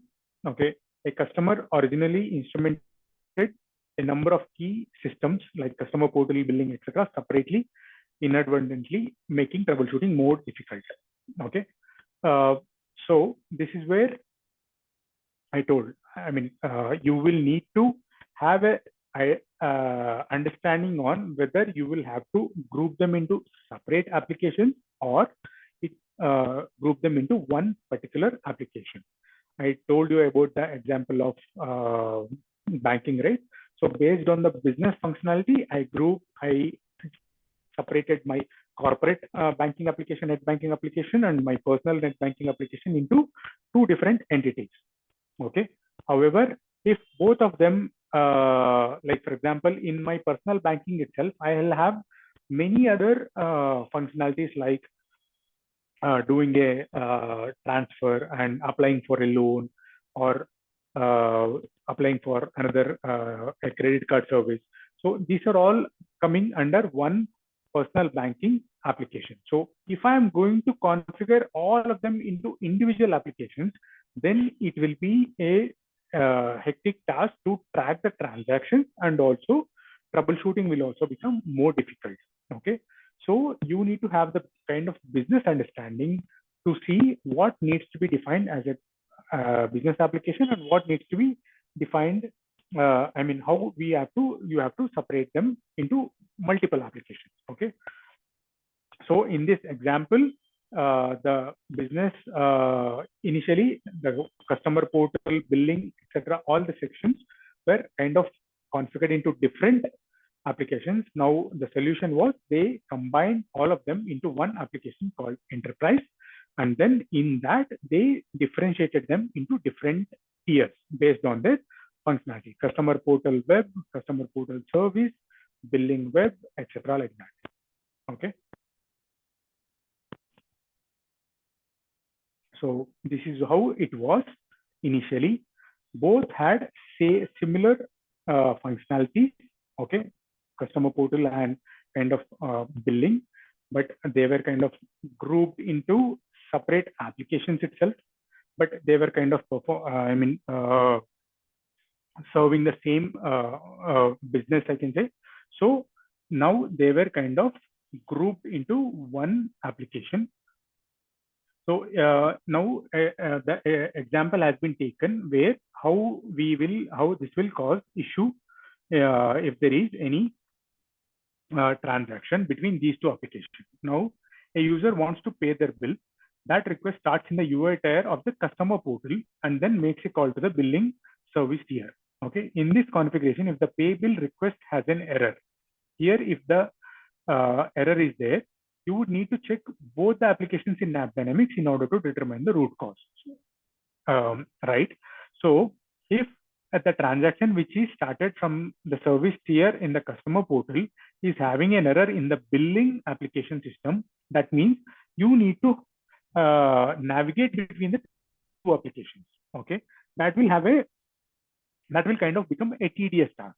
Okay, so that's why it is kind of grouped into one application where one particular transaction will have the complete detail where you will be able to track whether the error is in billing or customer portal itself, or even if it is in billing, it will come in the same under the same application itself. Okay, so that is kind of defined in the next slide. So as you see here, the customer portal UI tier and the customer portal service tier, and then billing system service tier and the billing system UI tier. This will be grouped into one application, which will have one transaction called pay bill, and which will help you to understand the full life cycle of this particular transaction. So even with respect to metrics, this will be kind of taken into two different calls with respect to the whole workflow. So only the same user is actually trying to pay the bill from the portal application, right?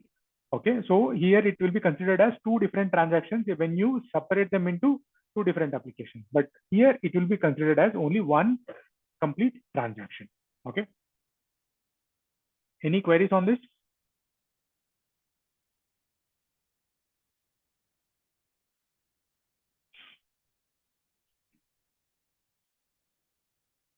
What is an agent? We kind of discussed this. Okay, it's kind of a simple software code, okay, which will be deployed on your host that needs to be monitored. Okay, it can also be a plugin or an extension that monitors your host. Okay. Now there are a number of agents in AppDynamics. What are all the kinds of agents? You have analytics agent, you have UM agent, okay, and you also have machine agent. You also have database agent. Okay. So with respect to application performance, we will only see the application agent. Okay. Once we deploy the app agent, immediately they start monitoring every line of code. Okay. Now this is what how AppDynamics works. I told you, unique tags called GUIDs or GUID are assigned to every request and passed on along to every method call and every downstream request header. This allows AppDynamics to trace every transaction from start to finish, even in the modern or distributed application environments. Okay. So now when a transaction starts here, and it will call a downstream service like a, now here, this is the front-end Java, web front-end Java service of the movie stream application. It will call the business logic of the service where it will be calling another web service. Okay. And it will also call another downstream service. It will also call another business logic called rating service. Okay. So whenever the user performs this transaction, for that particular transaction, a GUID will be assigned and it will be passed down to the next service to track, to have that continuity for that transaction. Okay. Now, when this web service will again call the database, okay, that GUID again will be passed down to see, okay, to ensure the same transaction is kind of being continued. Okay, it's not a new transaction. It is part of the same transaction which has been originated from the web tier. Okay, so these GUIDs will help to track the request from end to end of a particular transaction. Okay, any queries? Now, how the communication happens between in the AppDynamics? Okay, we will see the architecture. Okay. Ravi, one quick question. Mhm. So from where these GUI IDs like get generated? From the agent. Okay. So there must be like some thread underneath the agent, like or that application, which will create a GUI ID, and it will Mhm. consequently like pass with whatever flow you just instructed, right? Correct. So we will see that in a couple of things. Okay. Okay, sure. Thank you. Yeah. If not, you just let me know. I'll answer your query. Okay. So once we see this architecture or until here, you will be having an understanding on that. Okay. Sure. So how this communication happens? The agent will, I mean, there are different kinds of agent, right? Application server agent, which will monitor your application performance, machine agent, which will monitor your OS level metrics, and or database agent, end user monitor agents or synthetic agents, or the database agents, which will monitor the database or the end user performance. Okay. So all these things, they will have a one-way communication to the controller. Actually, there will be two-way communication also. Okay. For downloading the configuration from the controller. But this one-way communication is the very first time when they start to contact the controller. Okay. So they usually post the data every 60 seconds. Okay. Once the communication channel is established, then the two-way communication will be established between the controller and the agent. Okay. Then say, for example, you have deployed your machine agent on your Linux host, and the very first time machine agent is the one which will initiate the communication to have a establish a connection with the AppDynamics controller. After that, you will be having an option to modify the configuration changes for that particular agent in the controller itself. Okay, when you do that, the agent, the two-way communication, will be kind of working in that situation to download the new configuration to the agent, and then that new configuration will be applicable from that time onwards to collect new set of metrics or the the change in configuration. Okay. Now the agent configuration channel queries the controller for any new configuration every 60 seconds. Okay. There will be a query from the agent itself to see if there is any new configuration that has been applied, and if it is there, it will download that particular new configuration and it will start taking effect in the next minute. Okay, the agent metric channel posts all new periodic metrics, including JMX, Windows performance counters, and BT metrics to the controller every 60 seconds. Even the metrics will also be posted every 60 seconds. That means the minimum interval that you can achieve in AppDynamics is 60 seconds. You will not be able to see a metric less than 1 minute. Okay, so agent will take at least 1 minute to post a metric. Okay, so keep this in mind. So whatever the time interval that you see, it will be in terms of minutes itself. There won't be seconds. Okay, so we will see the detailed architecture as well, and then we will come to this flow map. Okay, let me open that. Yeah.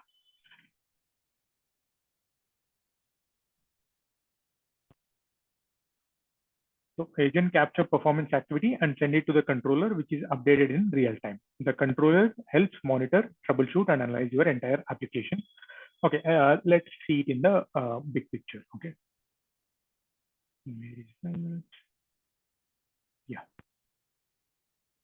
So here is the AppDynamics architecture. It is for the on-prem. Okay. Are you able to see it clearly? Do I need to zoom in a little more? Is it fine? Yeah, we can see that, Ravi. Okay, cool. So now these are all the different components in your AppDynamics deployment. Okay, you need to consider all these components when you are going to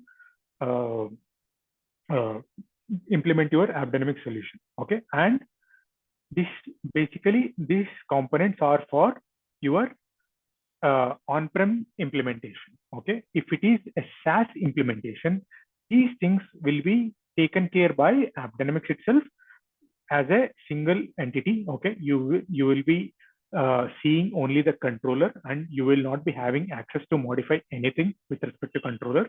Okay, you will not be able to bring down or bring up the controller. You will not be able to do any changes with respect to the controller configuration perspective. Okay, so that is with respect to SaaS. However, the architecture will remain same, but the maintenance and handling, everything will be taken care by AppDynamics itself. Okay. Now, what are all the components? AppDynamics users, the end users who actually use the controller, okay, or use the AppDynamics.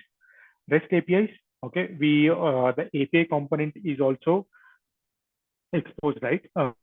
So it might be used by external tools, other monitoring tools, or even you can query your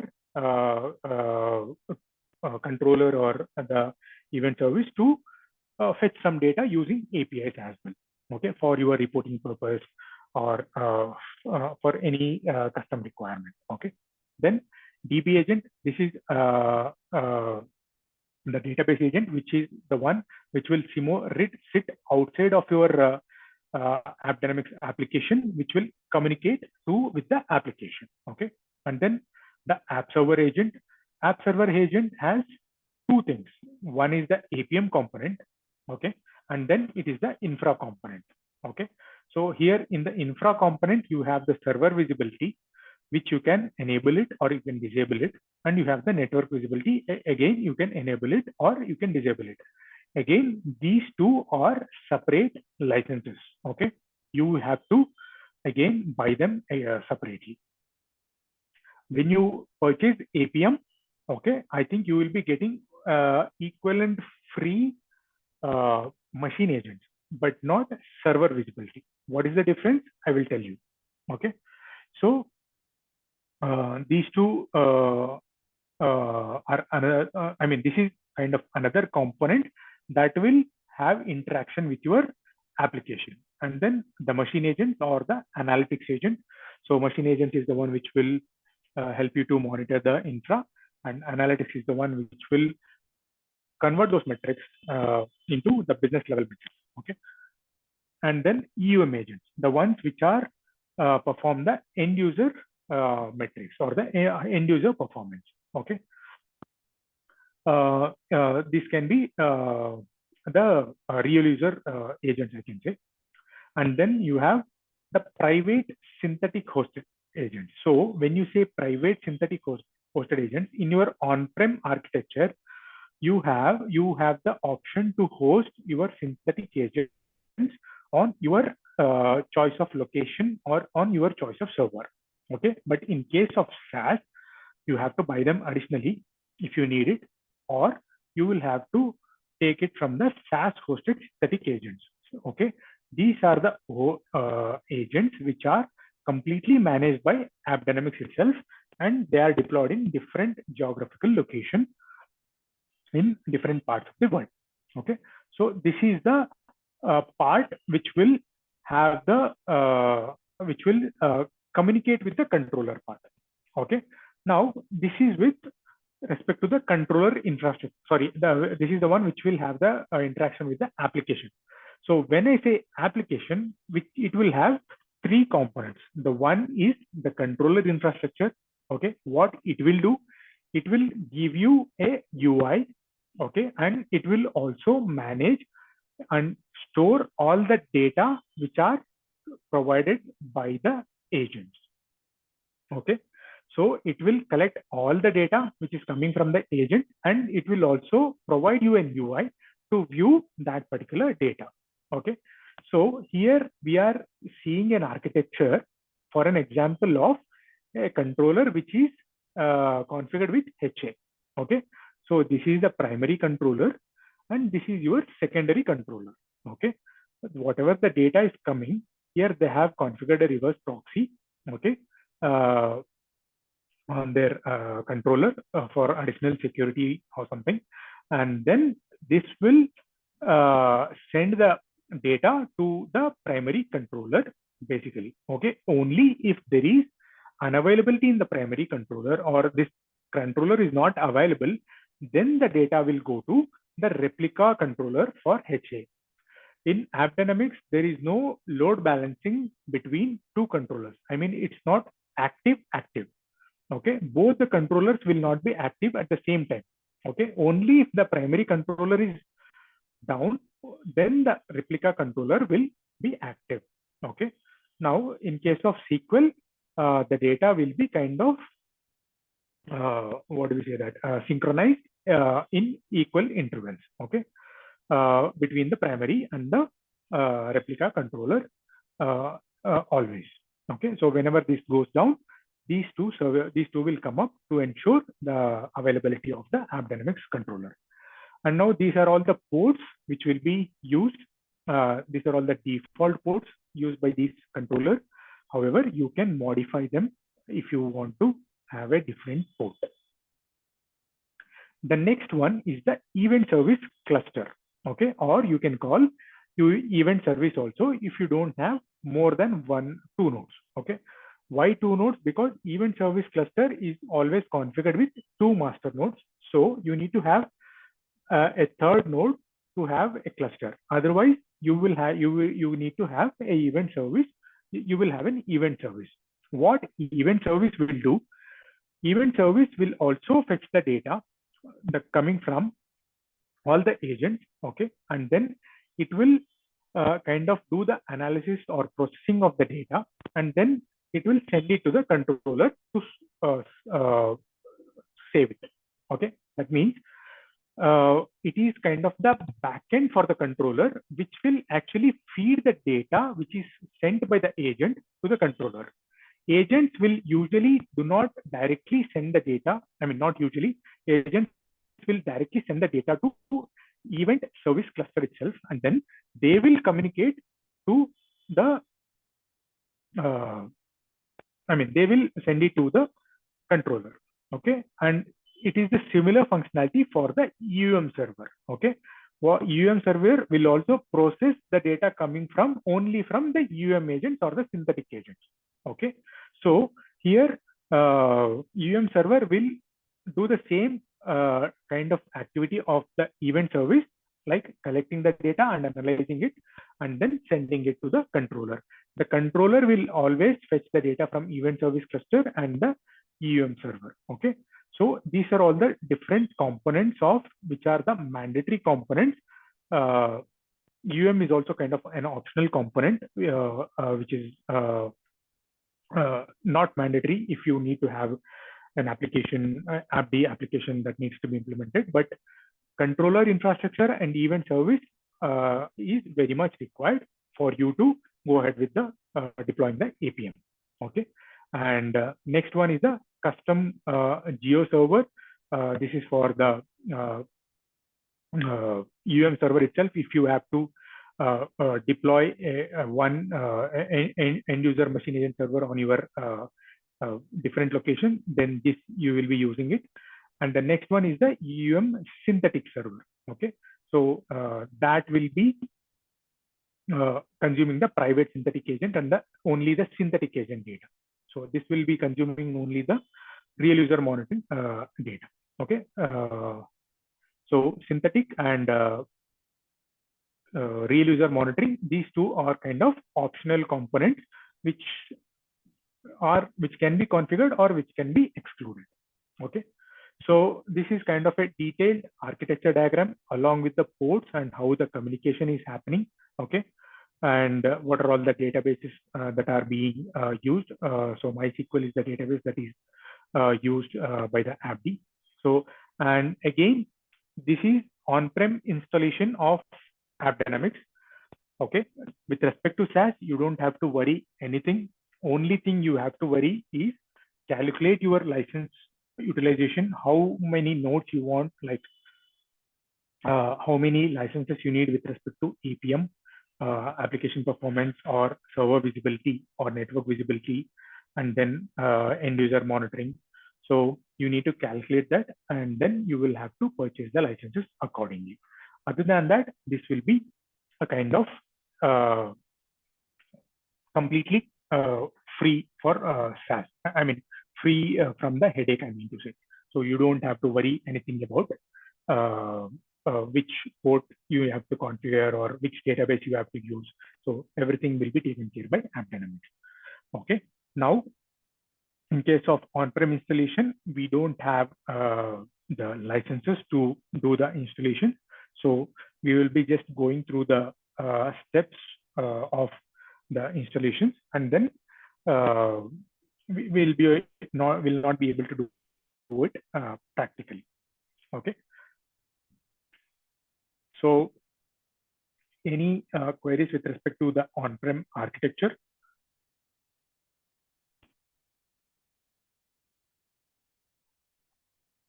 Okay. So these are all the same components itself that has been divided and in detail explained in the architecture diagram. Okay, so this is the flow map that you see as a result of configuring your AppDynamics, okay, with your application. Okay, so once you have configured your application, the controller will display this flow map in the application dashboard, okay, which will show you how the interaction is happening between different components of your application and what kind of interactions are happening. There will be protocols mentioned and there will be metrics mentioned on all the arrows that have been shown here. Okay, so you will see the tier name here. You will see the kind of node, what kind of nodes are there, and you will see whether you will see a downstream application that is being kind of configured. So in AppDynamics, as we discussed, right? So one application can call another instrumented application. Okay. So if the application is not instrumented with AppDynamics again, so for example, in case of my banking application, I have personal banking application, I have corporate banking application, and I have, say, for example, credit card application. Okay, credit card issuing application. So when I am going to use my credit card issuing application, say it will communicate with your personal banking application to see how your personal banking performance is. I mean, with respect to the end user, how is deposits are, or how is transactions are. So to calculate some scorecard, so credit card application will contact or will do a downstream call to the personal banking application. Now, if my personal banking application is not configured with AppDynamics, then it will be seen as a downstream, backend. Okay, it will be just seen with respect to as an HTTP call to a backend. Okay, if it is configured with an APM agent, then we will see the details of that particular application as well, like the name of the application and the nodes and the tiers in the application, and the basic metrics of like the number of calls per minute and seconds. Okay. So those things will be available if the downstream application is also configured with APM. Okay. So whatever all the things that we'll be able to see with flow maps, you will be able to quickly determine the health of your application and tiers. Okay. So the moment you see here, you will see whether what is red, what is green. Okay. And if there are any errors in your any of the components, that can be quickly identified the moment you come to the flow map or application dashboard. So as you see here,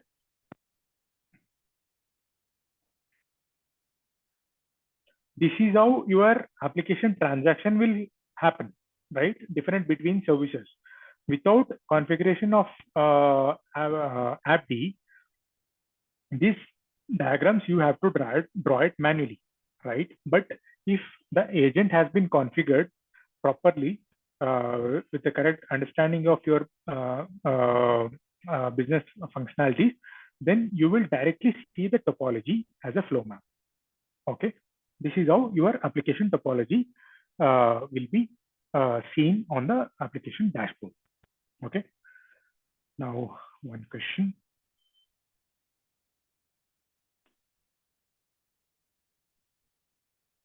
An application in AppDynamics is the visual display of your tiers, nodes, and backends, a grouping of one or more related customer applications that are closely related by business function, an agent that monitors every line of code with minimal overhead, an instrumented service or multiple services that perform the exact same functionality. It's the basic unit of processing that AppDynamics monitor. So what is an application?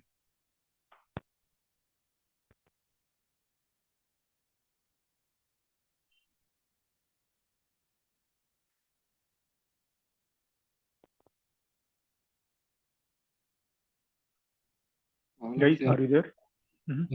So all of the above. Very Except- much wrong. Except A, B, C, D. Again wrong.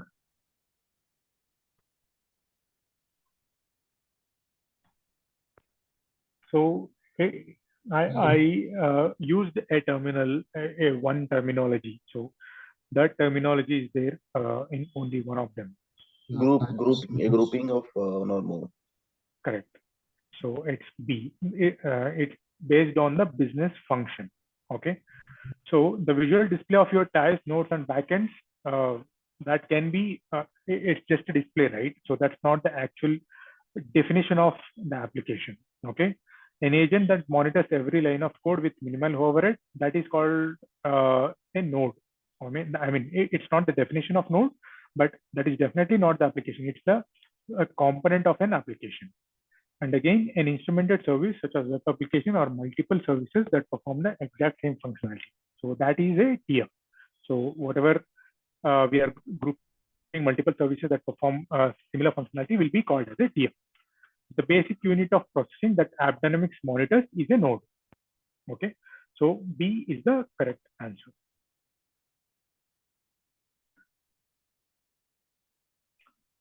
Now, a tier in AppDynamics is, I think I already answered this.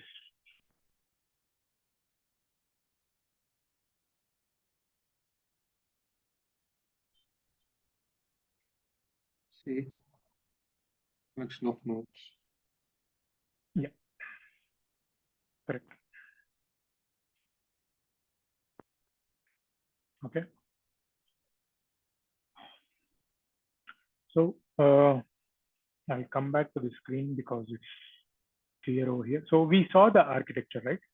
So we saw the detailed architecture of the on-prem, how what are all the different components and how the communication happens between different components in your application. Okay. Metric snapshots and diagnostics data collected by agents are sent to EM server. So they have defined some of them. Now, what are all the requirements for your okay, I missed one more thing, sorry. So there is something called as enterprise console as well. Okay, so this is also another mandatory thing which is required for your installing of AppDynamics on your on-prem solution. I don't know whether it is missed. Just a second. Enterprise console is not listed in this. Okay. So, however, enterprise console is a platform which will allow you to install your controller event service cluster. I mean, your AppDynamics application basically. So it's just kind of a platform which will allow you to manage controllers, okay, or your AppDynamics infrastructure. So you can have one enterprise console and multiple controllers. Okay, this will help you to have the backup of your controllers. Okay, or it will take care of basically the controllers. So enterprise console is another software which needs to be installed first, and then you are going to install your controllers or the event service cluster on top of the enterprise console. However, for you as an end user, you will be interacting only with the controller. Okay. Okay, coming back to the hardware requirements. So enterprise console, we need a separate server for that. Okay, and then I will with respect to the controller, separate required to ensure adequate stability performance. So we will be installing controller on a different server other than enterprise console, okay, to have the stability performance, but you can do it on the same server. Event service also, again, because you need to build a cluster, right? So event service cluster, you will have multiple nodes which will perform the event service functionality. So you will have to have multiple servers on that. And then EUM server, EUM server also, you need a separate server for this. So what are all the specifications, technical specifications that we will see in the next slide? It depends on the kind of controller which we are building. I mean, the scale of the controller. Okay. DB monitoring, again, it's an optional component. So for that, you need to deploy a DB agent on a server, and then that agent will start monitoring database remotely. We will see that in the DB monitoring. Okay. So enterprise console is a software which must be used to install the controller and event service components. So this is the one which will be installed first on a dedicated machine. Okay. Installation of the controller means installation of the app server, that is the Glassfish framework is used here, the Java Glassfish framework. So we are using the installation of, we are doing the installation of app server, within which the controller runs, plus installation of the dedicated MySQL instance that the controller uses. So controller means both components together, the actual controller software and the dedicated MySQL DB. However, you have to use the dedicated MySQL DB. If you have the MySQL already running with additional databases, okay, the controller will not support that particular thing. So you will have to use a dedicated database for that. The event service is made up of a cluster, in turn comprised of separate shards of an Elasticsearch installation across multiple host machines. The installation of event service is undertaken through Enterprise Console. So again, Enterprise Console itself will help you to install the event service. It is a cluster of multiple nodes. Okay, multiple nodes which will run the event service. What are all the networking requirements? So these are all the ports, different ports that needs to be open. So you need to ensure these ports are open, and I mean you will be able to communicate. So that you should be able to communicate between the different components, right? Okay. So once once you have taken the servers for their dedicated functionalities, you have to ensure these ports are open, and I mean, you can go ahead with the installation later. Okay, so all these ports are default ones. I mean, if you have to choose a different ones, you have that option during installation. Controller sizing considerations. Okay, now how do you want to what kind of size you need? Okay, whether you need it's completely dependent on your performance profile, metrics per minute, node count, or disk IO requirements. So the controller is the main heart of the AppDynamics, I can say. Okay, so what it will do, it will be the one where we are going to see the metrics. Excuse me. So controller is the endpoint, or the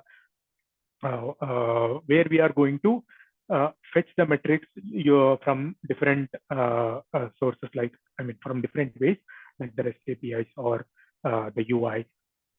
Okay, and it is the one which will actually does the processing of this metrics as well. So for that you need to have a proper machine. So how do you size that? It is based on the performance profile. Okay, that means how many applications will be there and how long how the application loads will be. So that needs to be taken care. Metrics per minute. Okay, how many depending on again how many nodes. So how many metrics are configured. So you can disable some of the metrics. on your agents. Okay, and you can enable additional metrics also on your agents. So depending on the number of metrics that will be communicated to your controller on a minute basis, you will have to consider the size. Okay, node count. So okay, how many nodes are there? Disk IO requirements. Okay, since controller will also have the database component, right? So you will have that will keep querying the database. So you need to ensure the disk is kind of usually instead of HDD, SSD is preferred here. Okay, and how often frequently the database is queried. In that way, the disk is also kind of taken. I mean, the disk requirement is also taken. Okay, choosing a performance profile during installation. So these are all the different profiles that are available or provided with respect to the licensing part. Okay, so if you are taking a demo license, because you will need to have to set up the POC or etc., right?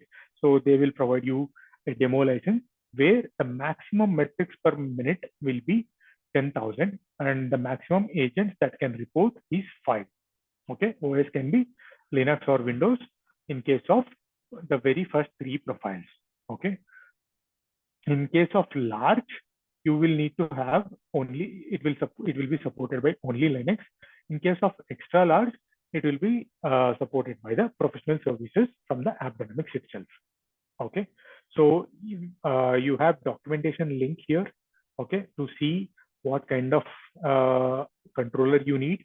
Okay, and then you can select it according to your application needs. So basically, you will have to understand. I mean, this is one of the key measures. You will have to calculate these things to come to a conclusion on what kind of controller you need. Okay, for this, the second metrics per minute will be the key performance indicator. I can say, not the KPI, key metric.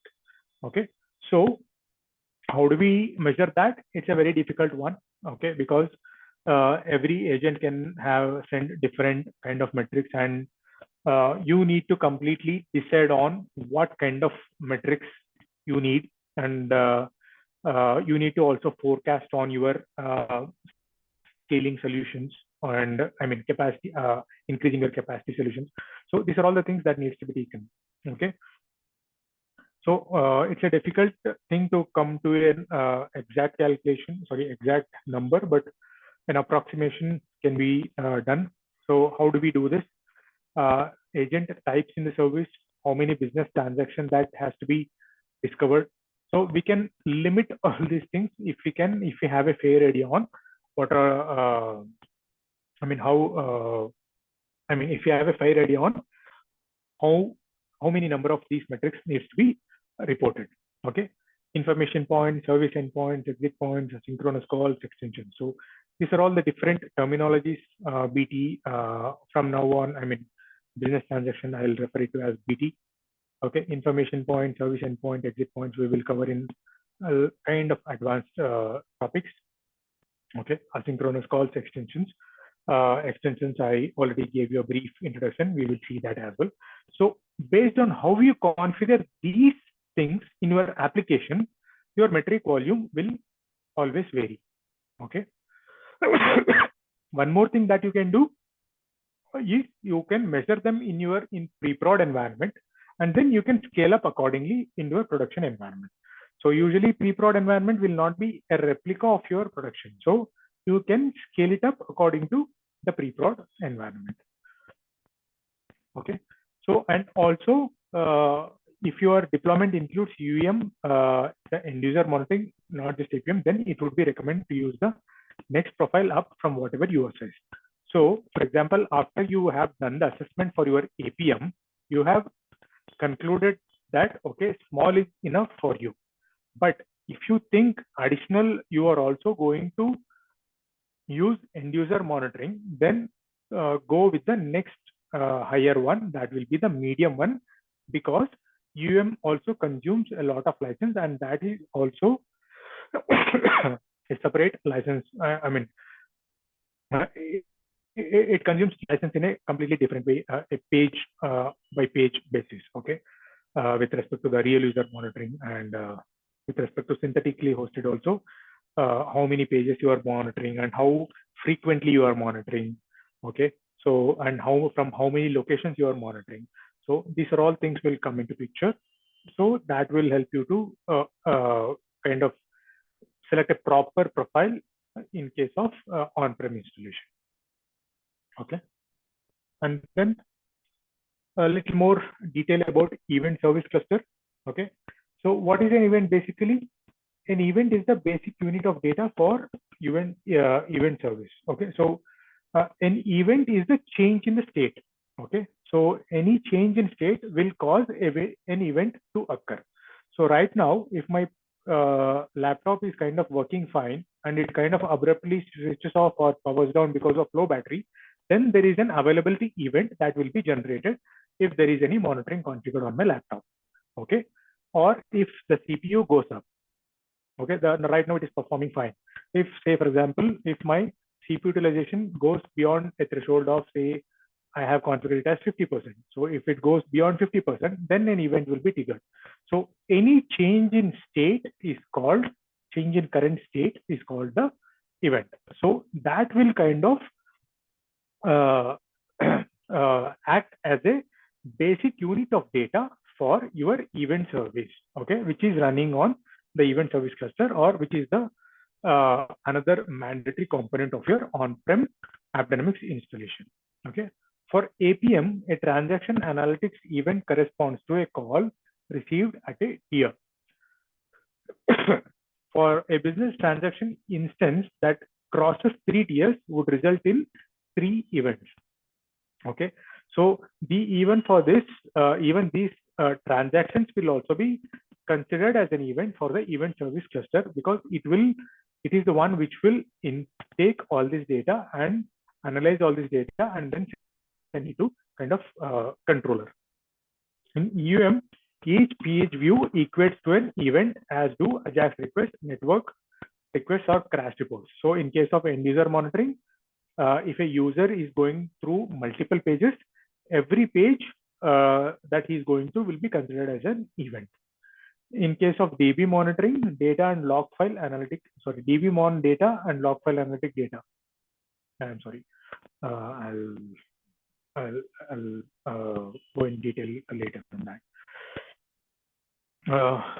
And then data load generated by analytics and agent. So that is what the load that is generated by the analytics and the end user agents will also be considered as an event data. So I mean, all these things will be considered as an input for the event service cluster. Okay. So even the redundancy and scalability. So if you have enabled this HA for this event service cluster, right, or if you have multiple nodes for event service cluster, even that thing will be kind of considered as an event. Not responsible for business transaction metric snapshot. So all these things will be taken care in the controller built on Elasticsearch technology. Okay. Keep in mind that by default, there is a single node low capacity event service shipped with the controller. So controller will basically come with a single node with a low capacity event one. However, you need to have a event service cluster if you need to handle a kind of a little large event number of events. Okay. Implementing the event service cluster also means redundancy and scalability are built in, as the recording of event data is done not just once, but to 2 nodes within the cluster. So this is where the duplication is happening, so that redundancy, the availability is made sure, and the data is kind of being collected properly and also processed properly for the reliability purpose. Okay.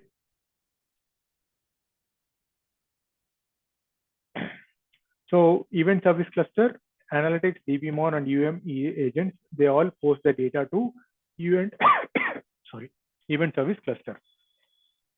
So I told you, right, cluster is made up of 1 or 3 more nodes. So we have two master nodes that will be there in the event service cluster. Load balancer will not be coming as part of the AppDynamics installation software. You have to install the load balance software separately if you are going to configure the event service cluster. Okay.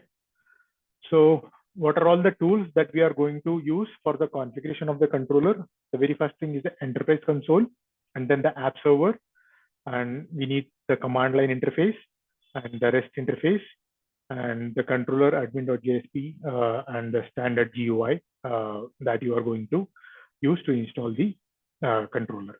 Depending on the nature of what you need to configure, there are different places to go to take the configuration. Okay, so depending on the optional components also, right, we have to select the different things that needs to be installed, like EUM or synthetic agents. If they are not required, we can skip them. You can increase the JVM. So this is the enterprise console can also be used to edit the controller JVM settings. Okay, so it can increase the JVM settings, okay, to handle great load. And however, you have to restart your controller service. Once you do that, access through the enterprise console, and you go to the configuration, controller setting, and the app server configuration. Underlying settings recorded in this particular domain.xml. So once you have done this configuration change, you will have to ensure the controller service is restarted. Okay, so this is one of the use case of the enterprise console. And so minimum JVM memory can also be modified. Non-JVM settings can also be modified. That means like the listening port of the controller. So I told you, right, while during the installation, you can change the default ports. Okay. Making changes to any of this property will require a restart of the controller process. So ensure you are doing it only in the maintenance window. It is also imperative that access to the ability. Okay, so ensure you are giving access to all these things only to the relevant admins or the ones who know all these things, because this will create a lot of problems if the configuration changes are being made without much knowledge on these parameters. Okay, backing up the controller. So enterprise console will allow you to reinstall the controller if the existing one is kind of lost, but it will not retain any customizations. Okay, so it will kind of install with the ones which are configured with the default. The ones which are there with the default configurations. It will come back with the default configurations. You have to do the customizations again. Metric and snapshot history is also lost. Okay, the above must be backed up using alternative options.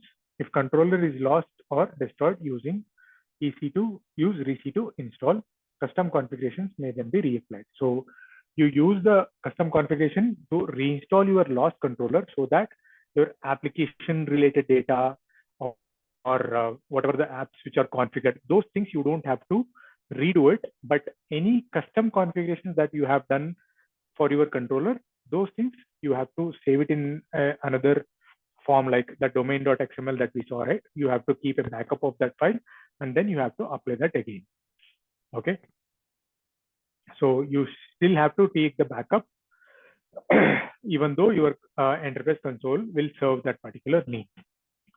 Okay, so this is with respect to the application dashboard. We will view this, but before that, we will see the steps of installation of the controller. I will share this particular document. Okay, this document was prepared using a virtual box. Okay, so we kind of brought up a Linux VM on a virtual box. I mean, where instead of virtual box, I need to say a GUI was there on a Linux server. So it was kind of easy to install. Otherwise, it will still display these options on the command line itself. Okay. So you are going to go to the temp directory. Guys, any queries? Or I'm going to go ahead with the installation steps.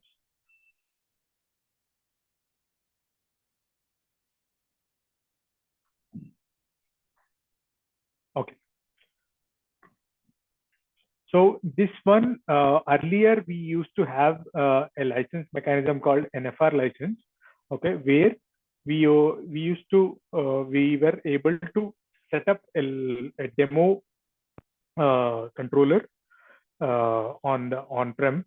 However, that has been kind of that feature is kind of removed now. So now we are not able to use it for demo.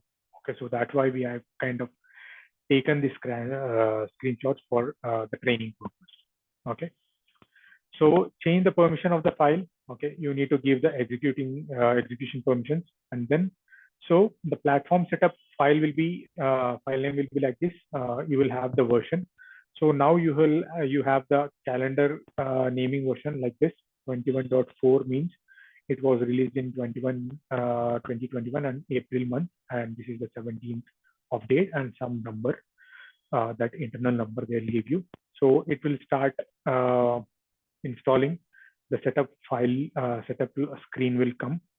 We'll have to go next and then go ahead and continue and select the path of where you have to install this particular application, that is the enterprise console. So yeah, this is the first step where you are going to install the enterprise console first, and then it will start validating the user inputs, like here it will come. So the database details will be taken here, all the database username, password, okay, and the enterprise console has to enterprise console host name and password. What is the name that you have to give? Okay, so these things you have to give it here. And once you give these details, so here you have the option to change the custom ports. Okay, so if you are going to change the ports from the custom ones, please ensure to take the screenshots and keep it. Okay, so this is a best practice. Otherwise, you will kind of miss. And then if there are any issues during the installation or after the installation, it will be very difficult to take it back. That will be, you will may have to reinstall it. So this is with respect to any application that you are going to install. If you are going to do any implementation, please take screenshots. That will help you to make your documentation work also easy and keep your work. You don't have to remember all the customizations that you have done. Again, the installation will progress. Okay, the database will also be installed as part of this,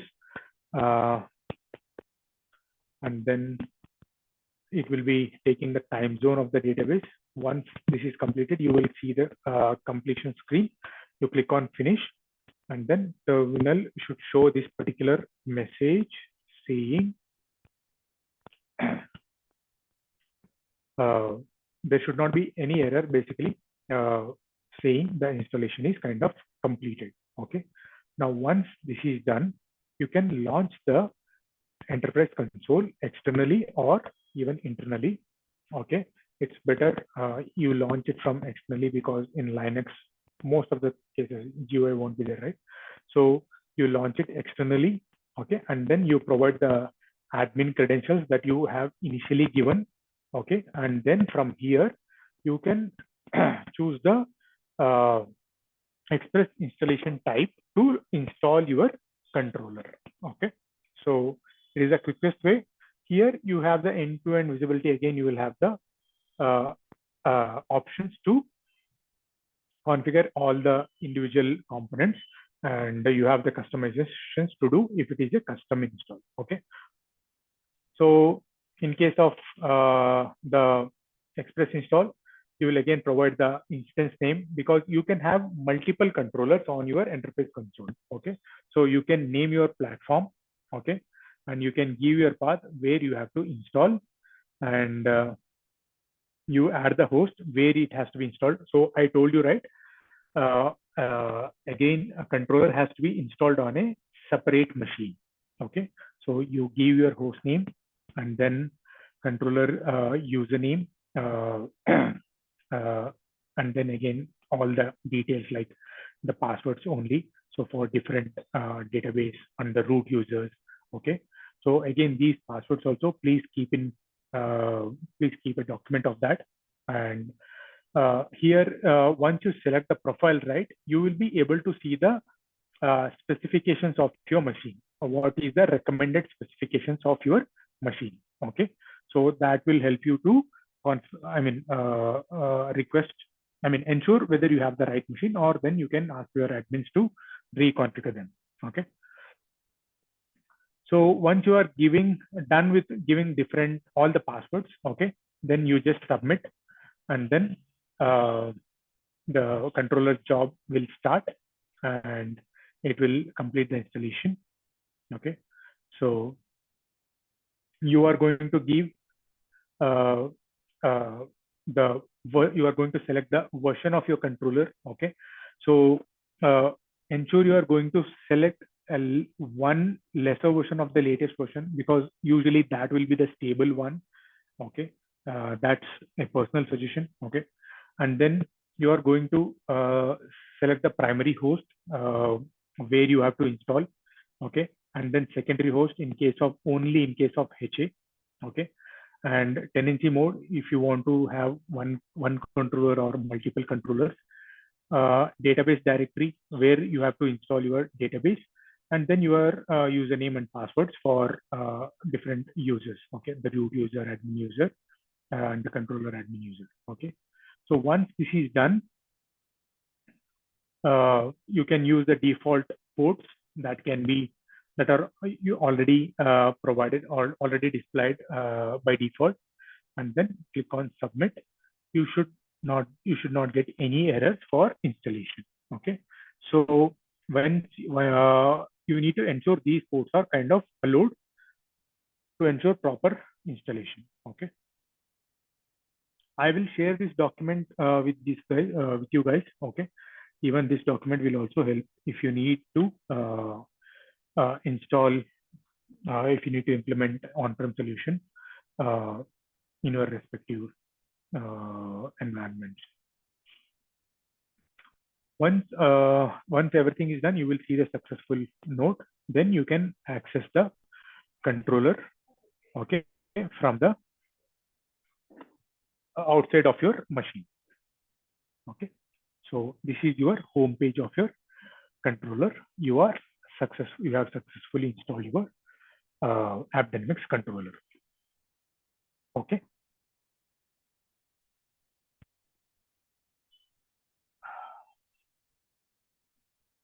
So this is with respect to on-prem. We have kind of covered the architecture of AppDynamics on-prem, and also how we have to install the on-prem AppDynamics, and what are all the components which are involved in the AppDynamics on-prem installation. So it's almost around 8 o'clock now. Any queries?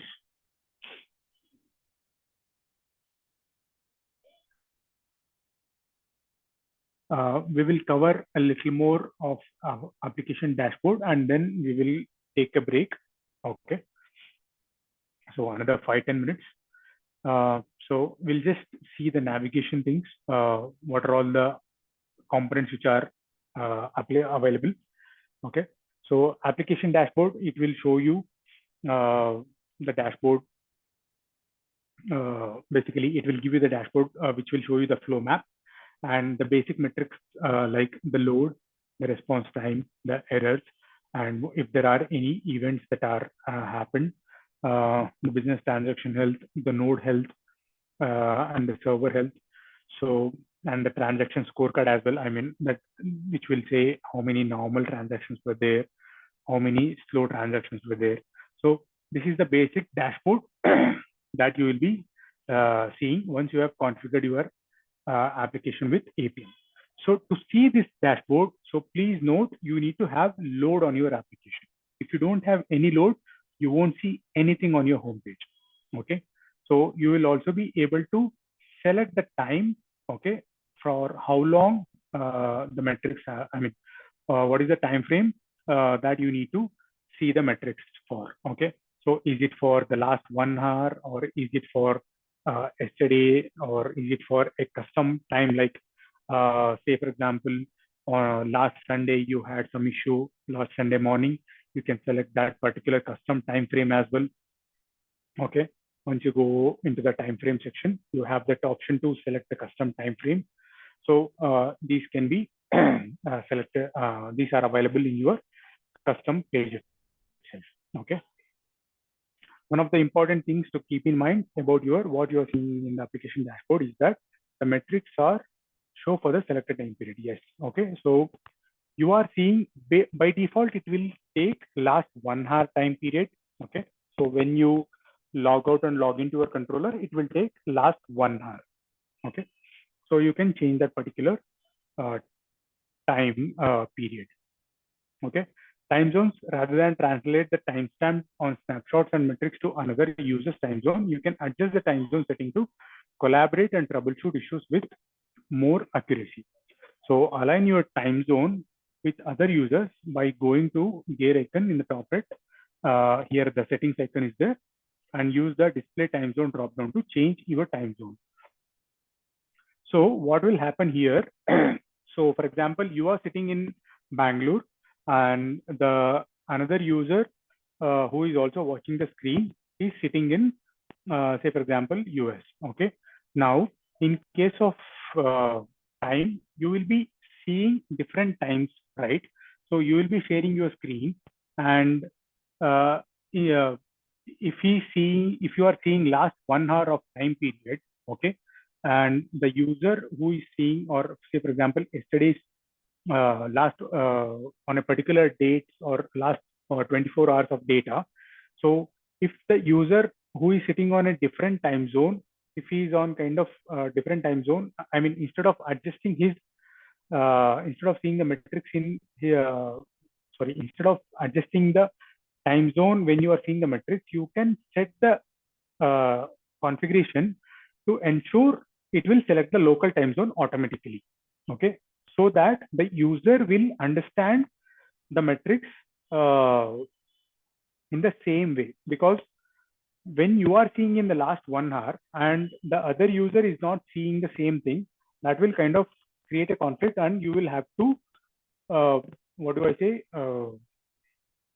convert them again, right? So that will be kind of avoided if you select the configuration to use it as local time zone. Okay, we will see this also once we bring up our own controller. We will do that today itself, probably, or I think we will do that today itself. Okay. Now, these are all the three main graphs I showed you: load, response time, and number of errors. So again, these things are these metrics are as per the last time frame that you have selected. So load is basically the number of calls and the number of calls per minute. Response time then is the amount of time taken or the average time taken for the application to respond or to complete a call, basically. And errors is the number of errors that have been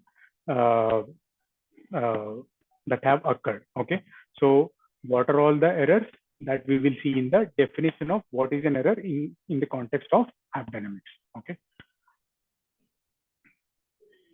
so selecting the custom time period, you can actually select a custom time period. So you, for example, if you see a spike in the number of errors and you want to see only that particular time frame, you can drag that particular you can drag your mouse on that particular spike and then right click, and you can click to you can select the set time range option to select that particular time range. Okay, so that you will see the metrics and the dashboard for only that particular time range itself. You will not be seeing for the last 1 hour or the whole period. Okay, and then the transaction scorecard: normal, slow, very slow. So you can define these thresholds. Okay, so what is a slow transaction? What is a very slow transaction? So you can define all these things. You can go in detail of the transaction scorecard. So you can see if there are any events also on that particular time frame. Okay, that will be also displayed in the down in the same screen once you go into the transaction score. Okay, so there was an issue. Okay, an analyst manager would call and just say it is very slow. Can you fix it? So how do we do it? We'll go to the dashboard and we'll see what kind of transactions are slow. Okay, and we'll see the response time and whether is the response time actually has increased, or if it is if the user is actually complaining with his perspective. So that can be identified, and we can actually tell them no, there might be some network issue on the user side, or if it is an actual increase in the response time, we can go to that particular time frame and see if there are any errors or if there are any slow calls, and we can troubleshoot that particular issue. Okay, so we will see this particular in detail when we see the troubleshooting steps. Okay, time for a small question and answer. After that, we will take a break. So what are the ways of setting the application dashboard time range? Select the standard time range from the time range drop down. You can't basically select the time range. Create a custom range from the time range drop down. Click and drag your mouse across an area on the load, response time, error chats at the bottom of your dashboard. So what are all the correct options? Sorry? C. C, okay. Is it only C?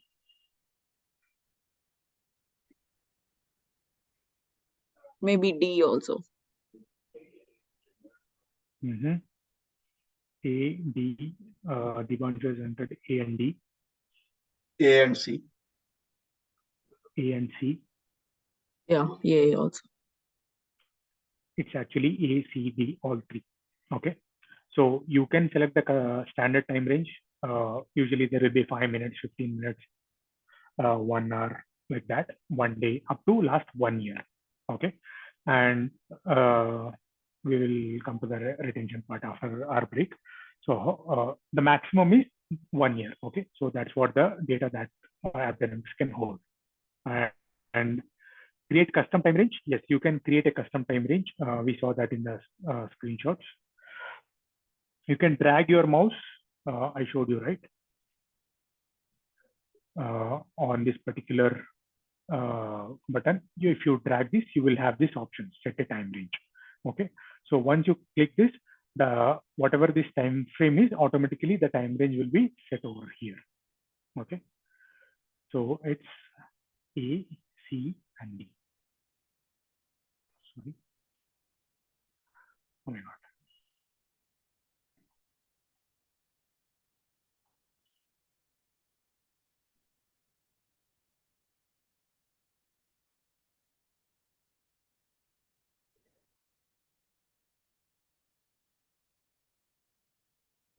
Okay, D is not selected, but it is the answer.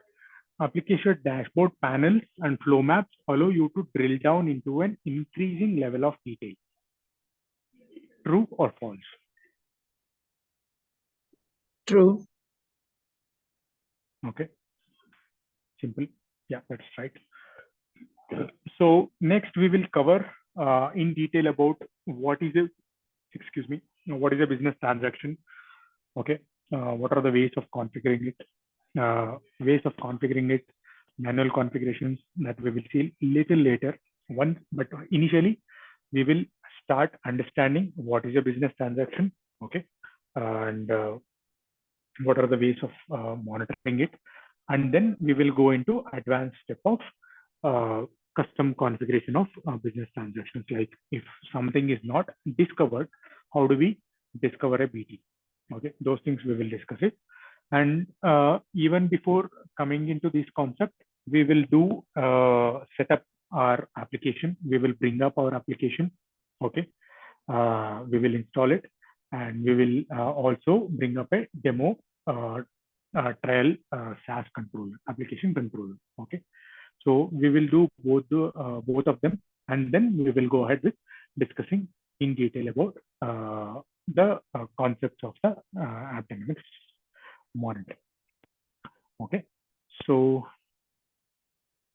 right now it's 8:10. Okay, in my time zone. Okay, we will meet back. We will come back in 45 minutes or 50 minutes. We'll come back at 9 o'clock. Is that fine? Or shall we discuss one more concept and we'll take a break? I think it's time to take a break, lunch or dinner break. I say for me it's a dinner. Okay, because we'll be left with one more hour. So that would be kind of a good discussion. Okay, otherwise it will be a lengthy discussion and then we'll have to end for the break directly. Is it fine for everyone, or should we come back early, or should we need more time? Yeah, that is fine. Okay, we'll take around 45 to 50 minutes of break. Okay, I'll stop sharing.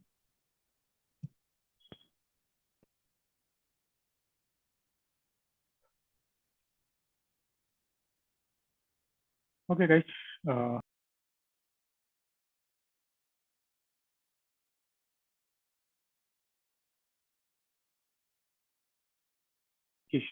Okay. Installation of application, we will do it on a Linux server. Okay, I have the document for this as well. So if you guys want to do it like as a practice on your own machines, you can definitely go ahead and practice this. Okay, I'll share this document as well on how to install this application. Okay, so we have taken an EC2 Linux system. So 8 GB RAM and so we have taken 8 GB RAM and some 50 GB of storage. Okay, so and the controller port 443 is enabled. Okay, now we are going to install MySQL, Tomcat, and also Java. Okay, so first for that we will go ahead and download the application files. Okay, so I am going to follow these commands.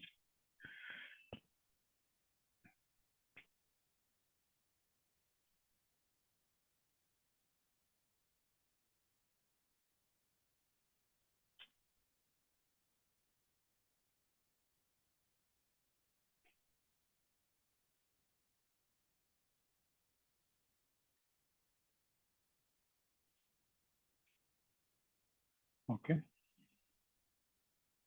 so I have logged in as root. Okay, and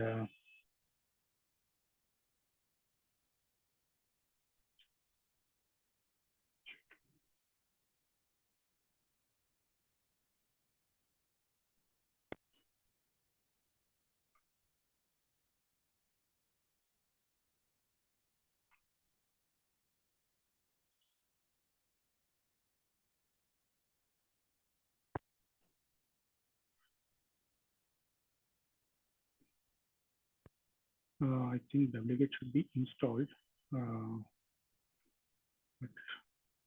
yeah, I think it is installed. So I am going to download the package now. Okay. So this will have, oh, it's not there. It will be there usually in the,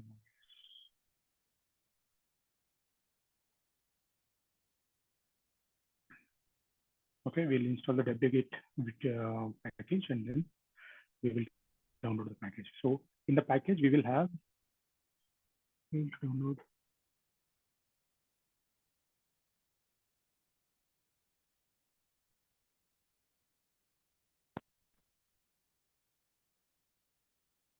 Okay.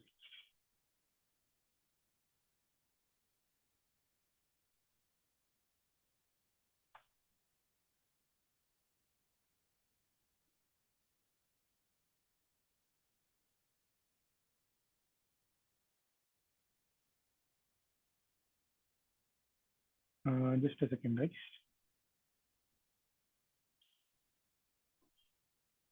Is this a new server, Ravi?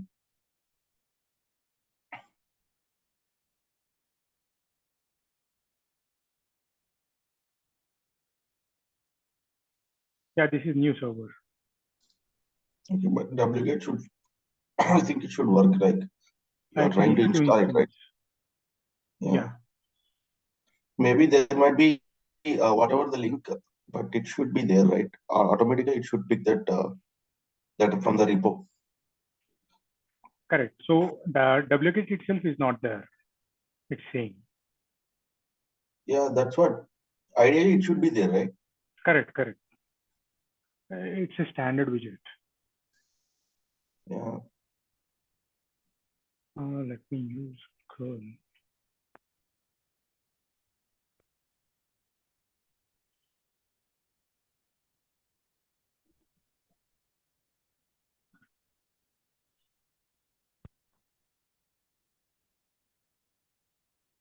Okay.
Sorry, just a second. I'm just fixing it.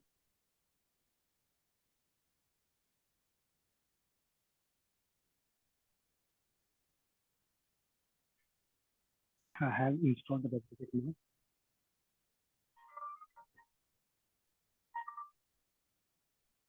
So, how did you fix it, Ravi? Did you search for the wget or? No.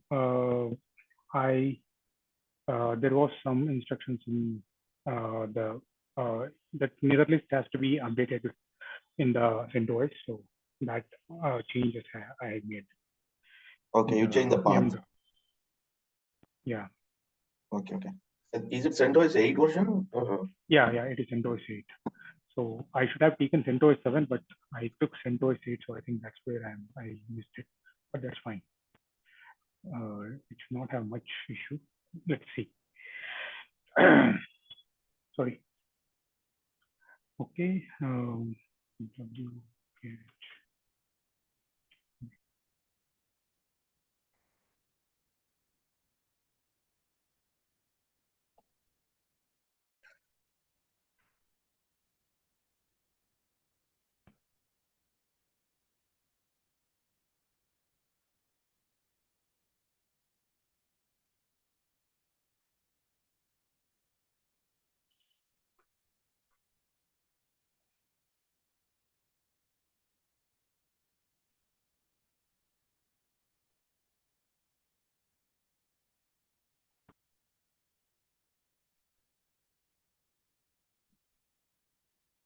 Okay, we have the file.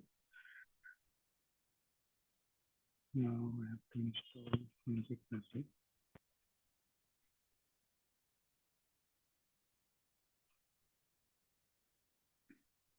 Okay, so I will unzip the content to the present directory. Okay.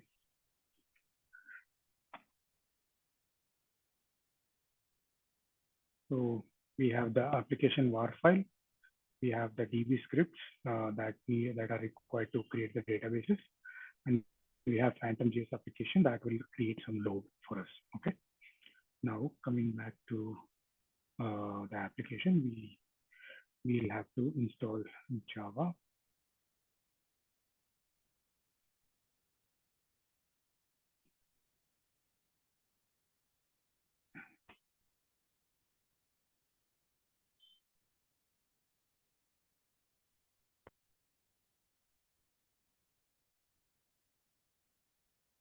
And let's just test if it's installed properly.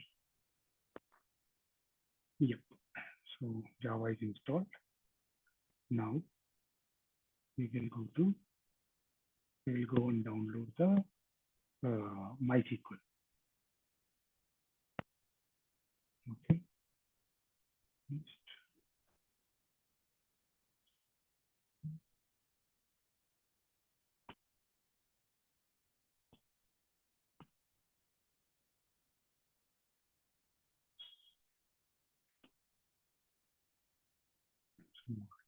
So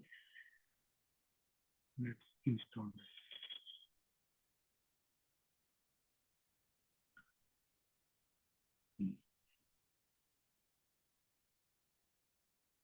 Okay. Again, for metadata, I'll have to do this.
Ravi, do you need a CentOS 7 server? Then let me know, okay? Yeah. If it, I think it's not about the OS, but I think it's because of the settings. yeah, Sham, this supercar application, right? So it requires some. So if you need CentOS 7, then I'll give you right away, okay? Yeah, just a minute. I'll stop sharing for a minute. Okay.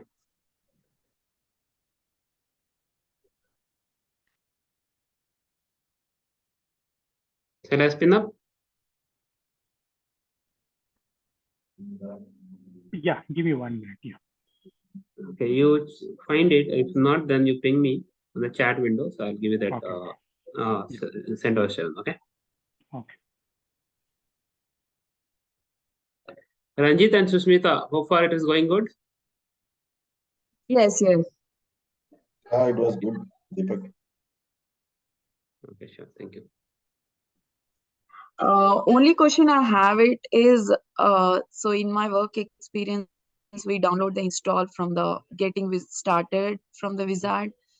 So So is it like the other way? that is for now, that is not yet started. That is you're talking about that installation of machine agent, yeah, DV agent, yeah, app agent, yeah, any other agent. So once this supercar application is up, then he will take a trial for AppDynamics, and then he will be deploying your agents like database agent, machine agent, some custom monitorings, all those things. Okay, it will go So step by. this is for the AppD tool on the system he's downloading. No, he is doing that. You want to monitor your application through AppD, right? So first Yeah. application should be up, right? Oh, so this is for the application. So he's setting up the application. So that application has a compatibility. I think it should require CentOS 7. Okay. By mistake, he asked me for CentOS 7, CentOS 8. So I think this is MySQL community is not getting installed. So he's trying to install that. Let them fix it.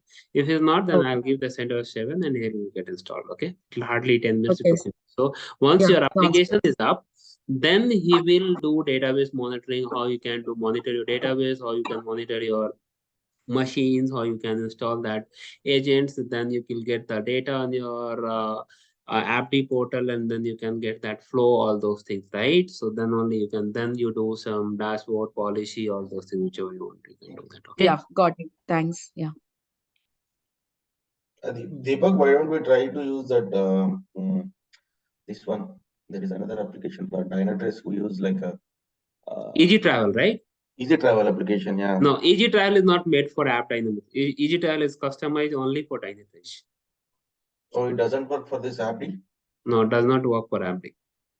Because AppD has some startup argument instrumentation, right? You have that, you are putting that. So that, is it Easy Traveler? Easy Traveler was built by Dynatrace because in all corporate trainings they are showing the same application. Yeah. Easy Travel is built by Dynatrace. So they have their own privileges, like they wouldn't allow. They customize that source code their own way. Okay.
Deepak?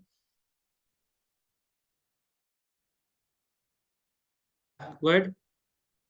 So instead of using CentOS, why don't we go for this Linux? Linux? You're asking what? Red Hat Linux. No, that application has compatibility with Linux. Okay. CentOS, that is the region. Only CentOS open source. Okay.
Ravi, what is the configuration you required? Same configuration, 8 GB and 832 is there, 816 is not there, and 416 is there. 416 is fine? no, one sec. No. No, 1 sec. 8 GB RAM, how much is that? One is 4 virtual CPU, 16 GB RAM, 8 virtual CPU, 32 GB RAM. 16 RAM is fine. Sorry. So 8 I am GB giving RAM. 4 virtual CPU, 16 GB RAM. Is it fine? That's enough. Okay. Then. What key pair you are using? AppD, right? Yeah. Okay, then just a minute. Security group. I think this should work just a second. Space, I'm giving you 60 GB. Okay.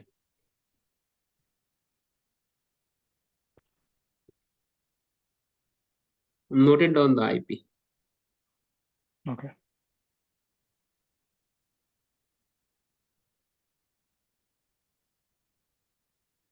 Uh, 52 dot. Let me ping in the chat.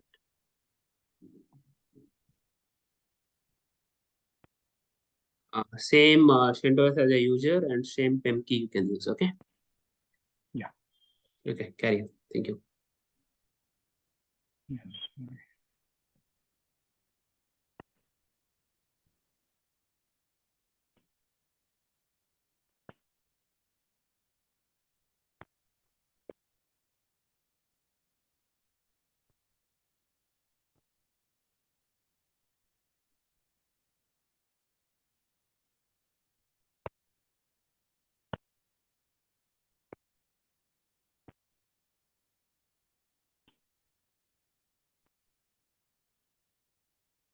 Are you able to log in? No, it gave me a error. I'm just checking. Wait. Yeah. I think the server is not up, but still it is showing. Now you try it. Okay. Still it is initializing. Just you try. Yeah. Now you are able to log in? Yeah. Okay, fine.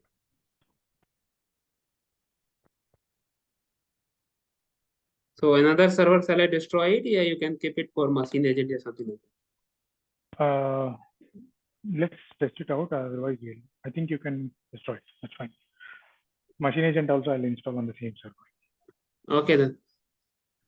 Then I'll destroy it right away. Yeah.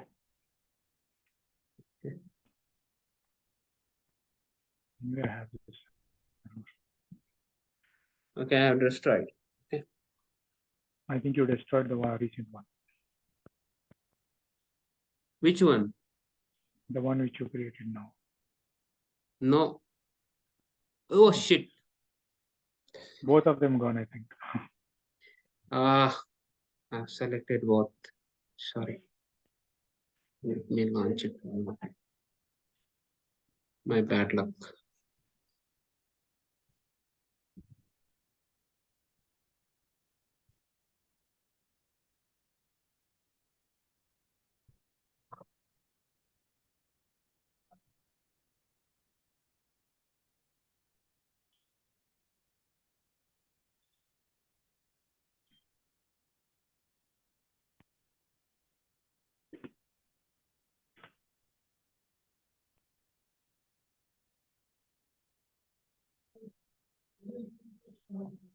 So any prerequisite packages are there, you include that as well.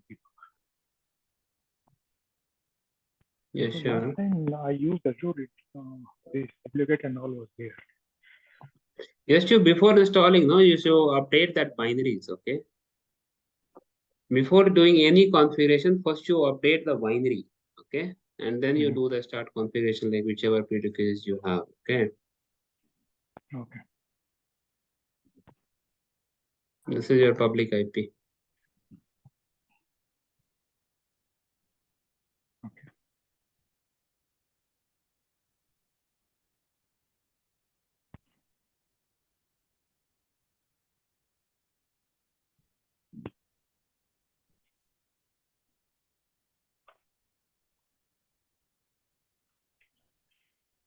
It is initializing. It will hardly 1 minute it will take. Okay.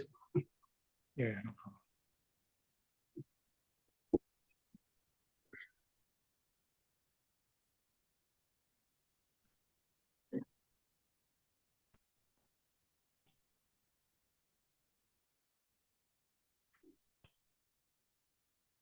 I heard it's very cold in US, some cold wave.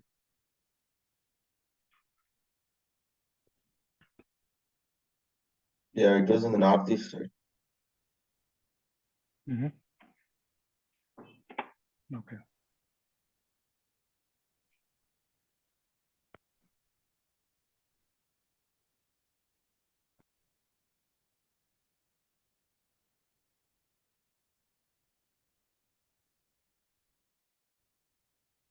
So are you trying to create a new instance, Deepak? Yeah, instance Yeah, already has been created. I have given to him. He will sharing a screen within a 5 to 3 minutes. Ravi, are you able to log in now? Yeah, I just logged in. Now you can share and you can start doing the installation. Okay.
I'm updating the binaries.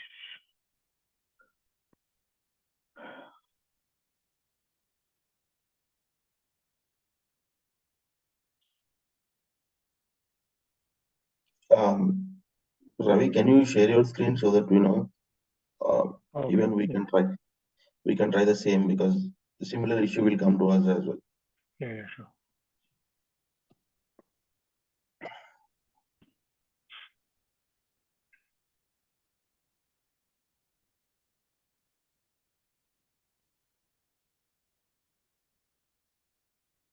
So last time there was, I tried on a virtual box and this one, Azure OS. It was fine. So I didn't have any issue.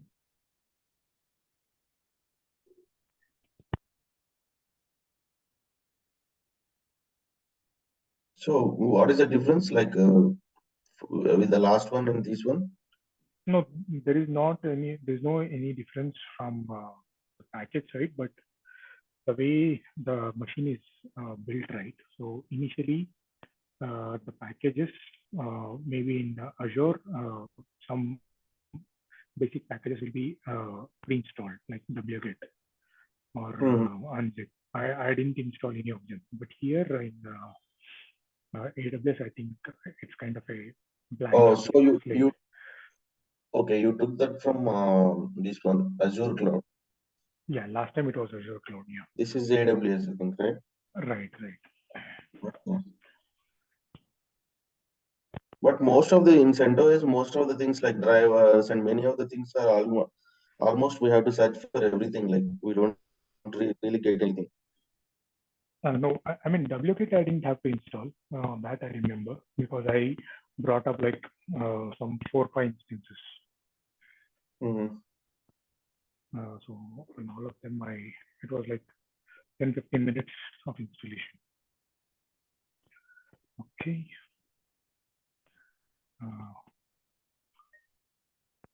Now, so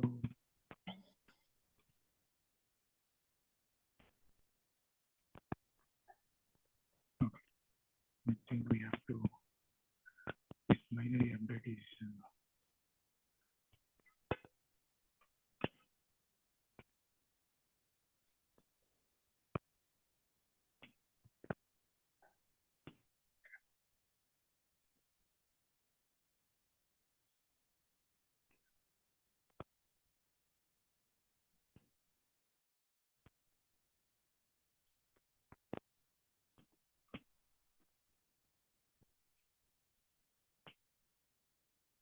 Okay.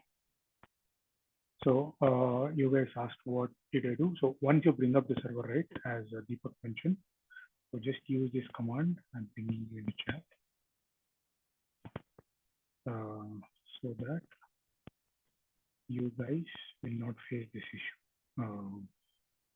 The binaries will get updated, and then all the downloads that have to take place will happen properly.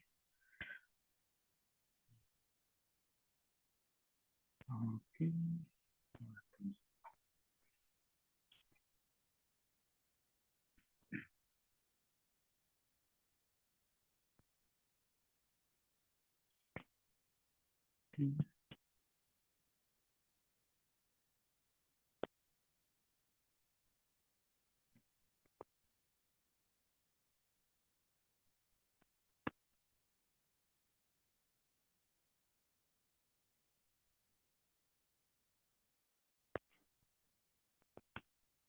Some Java is installing.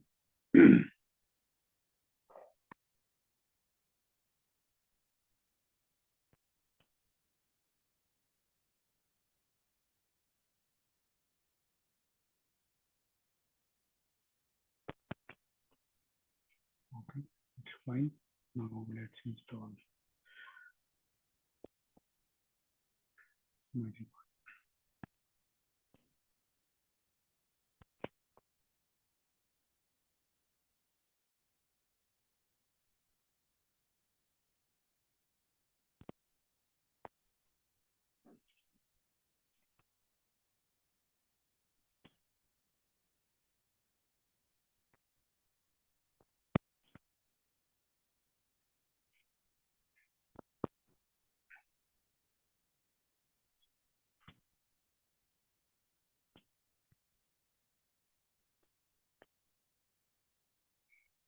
This is a node.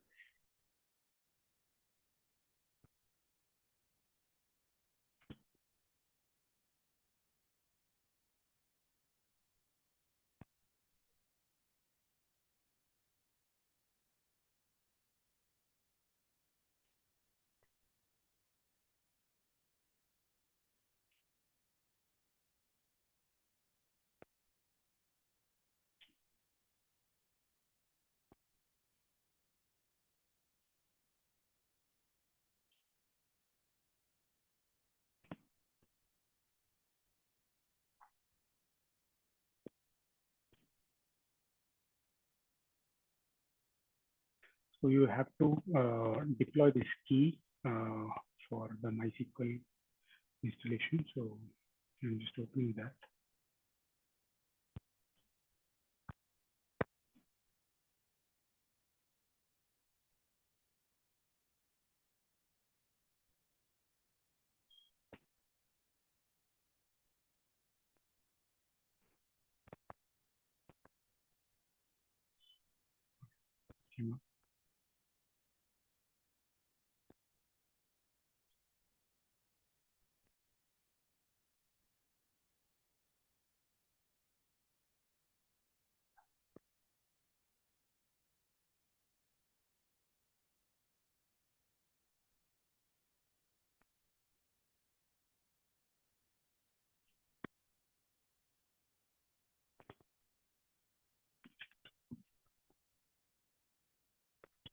So you're going to import that key.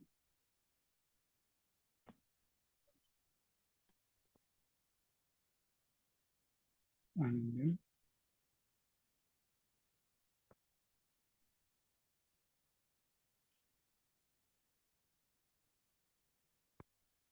install it now.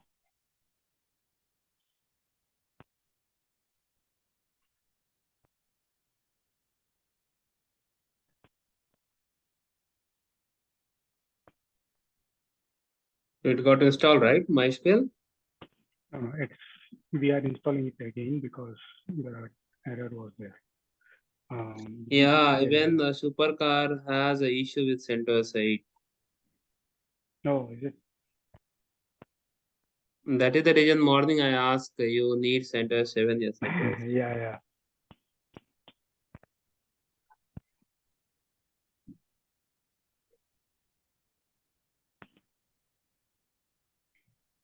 or I think I should have tagged by. Okay, now it's installed. Okay, we have installed Java, we have installed MySQL. We'll start the MySQL service.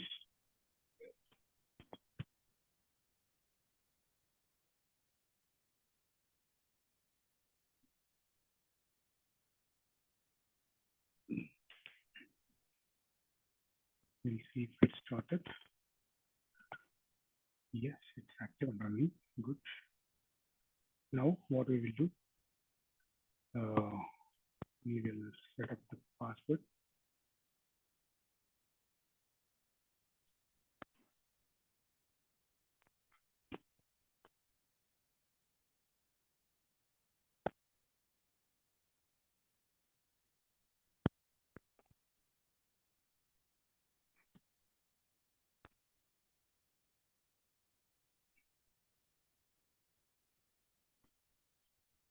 So here, please make sure you are going to give the new password as per the document, because for while the database is being created and I mean everywhere else this password will be used. So you will have to modify all the configurations, so which is not which is time taking.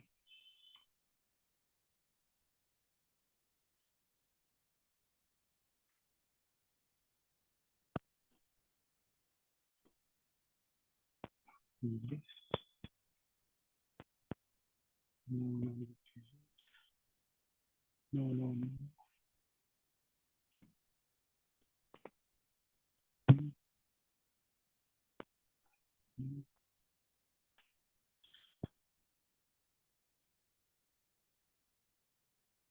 Okay, now we are going to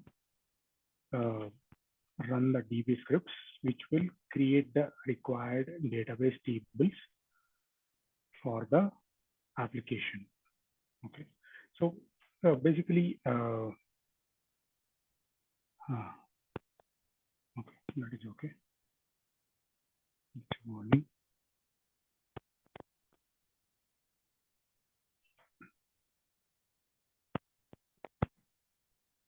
So basically, we are bringing up the demo application, right? So for this demo application, we have to ensure all the data is ready so that we will see the data on the AppD. Okay, now database is also ready. Now we will configure the Tomcat.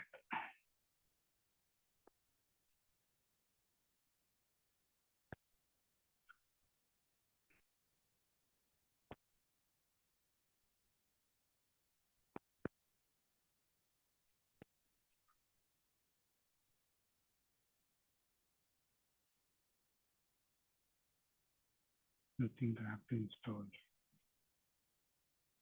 Tar as well now.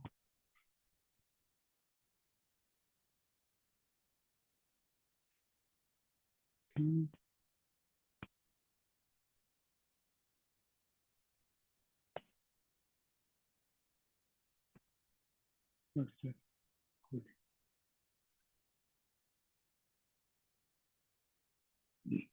So I'm using root user, so not a problem. I mean, we don't have to, we can skip this command, but on when you are using it in your organization, right?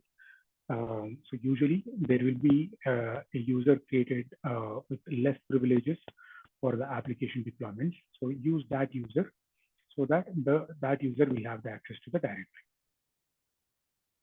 I'm just renaming the folder here in this command.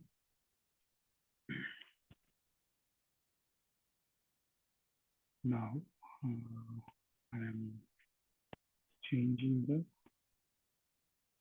environment variable. That's going to be environment.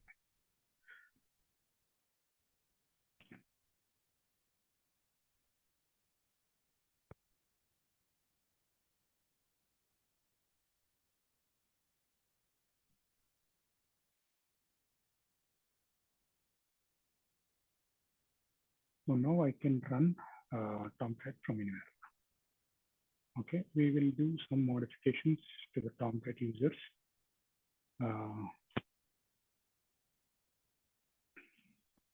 So we will keep the admin user. We'll kind of create the admin user over here. Okay.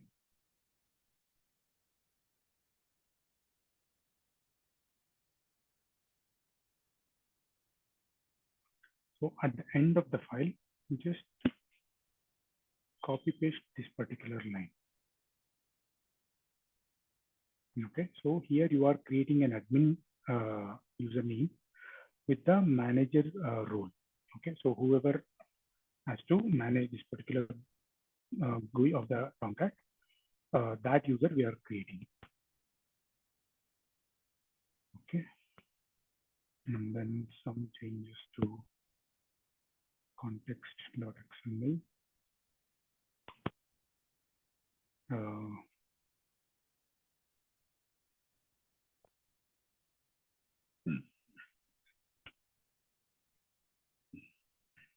we are committing this.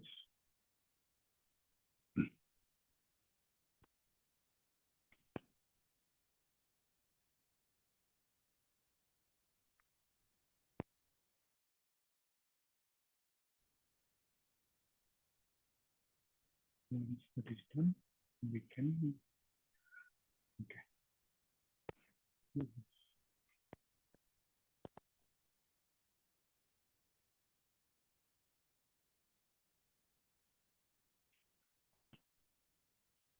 Okay, I can bring up Tomcat. Right, so now use this IP address to access the Tomcat homepage. So you should be able to see this. Okay, now what's my IP?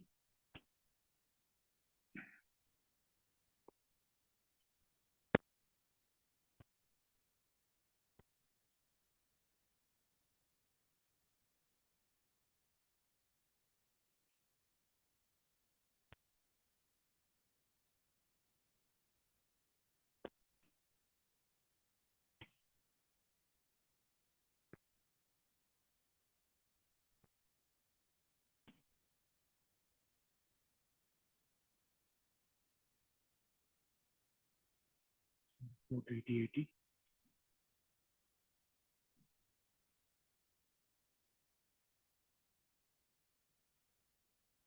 Okay, admin. What is the password that I gave here? Come on.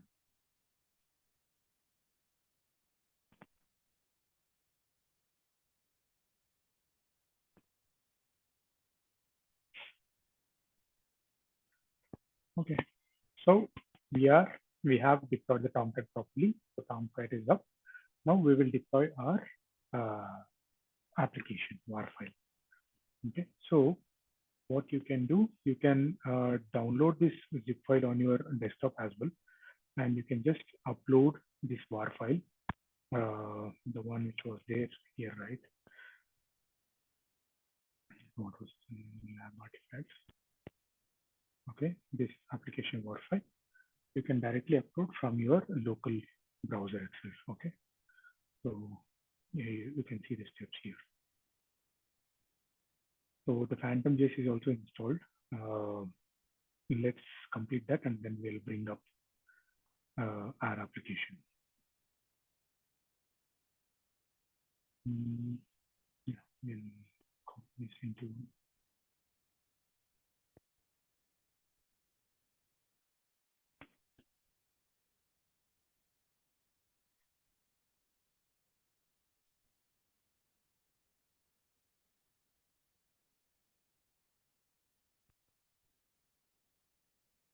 So a couple of things even I don't know, because this is kind of a testing related application.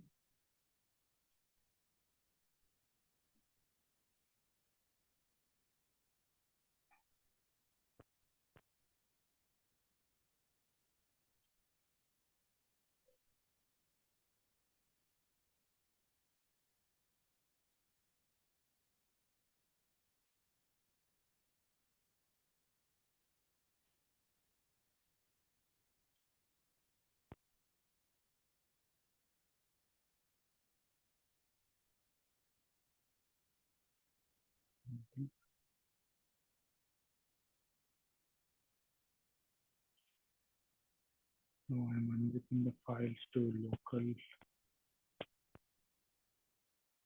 Okay.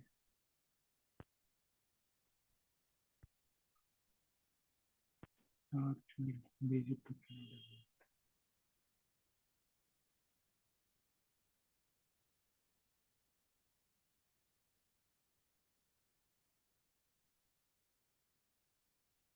Okay. For now, what we have. One sec.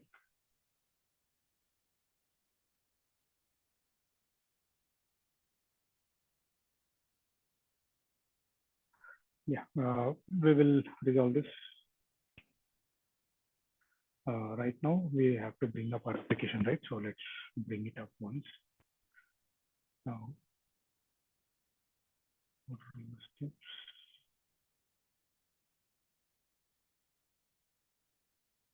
Yeah.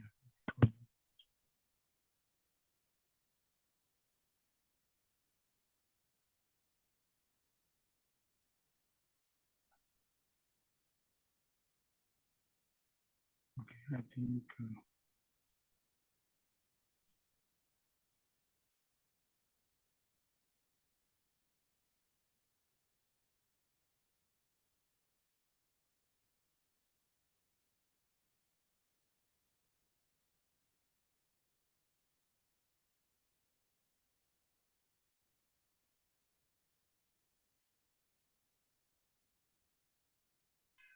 this context part because the content it is case sensitive.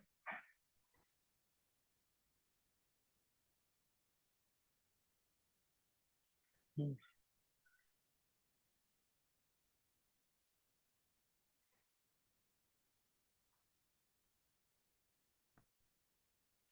Okay, so application is deployed now. Now you can try accessing this application.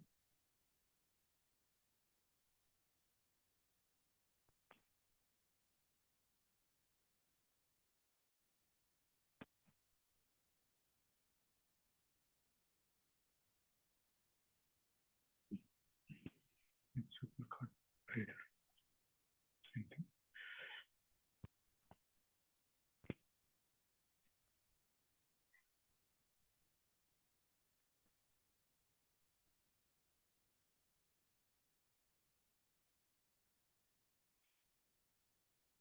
Okay, so sometimes this won't get deployed properly from since I gave the server path.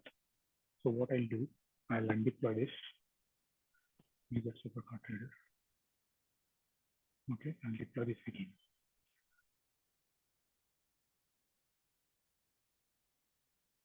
Here I have it in my system.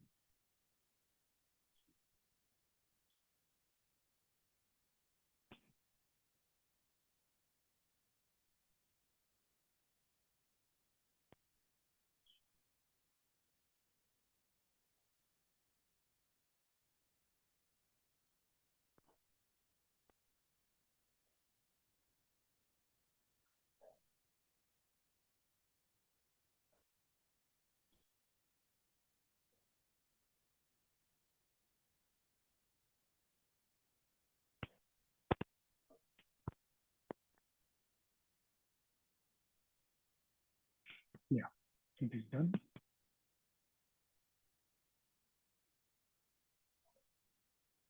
Okay, so our application is up now. So this is our application, which we are going to use it for instrumenting the AppDynamics agent. So this application is built using Java.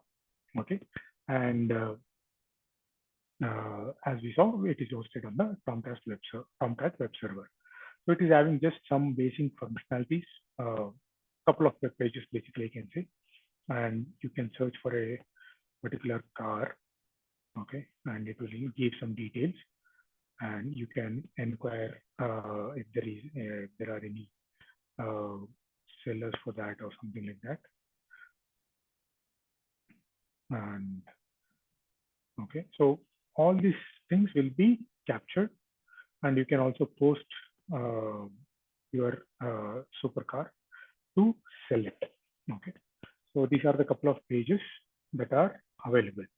So once we as we navigate on this application, okay, so what once we have instrumented the agent on the server, right? So the application will also the agent will start capturing these transactions, and it will start reporting to our controller. Now I have brought up a controller, but for as you guys want to know, we will bring up another controller. So for that, AppDynamics trial controller will be available for a usually for a professional email IDs. Okay. So however, we can create one temp email. You will not be getting for Gmail. So please remember that. Okay. So just create one temporary email using the tempemail.org. You will get one email address, and then go to AppDynamics website for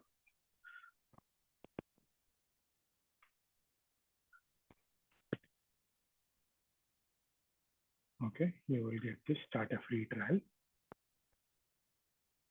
So this will be available for 15 days. Okay.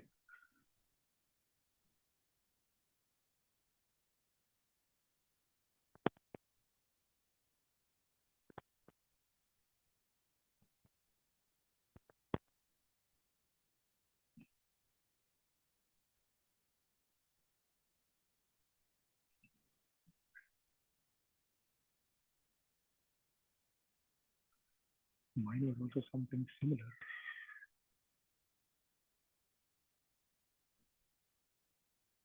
Oh, 3132, same thing. So it has 3132. So it has given me the same email ID. Okay, for me. So what I have to do?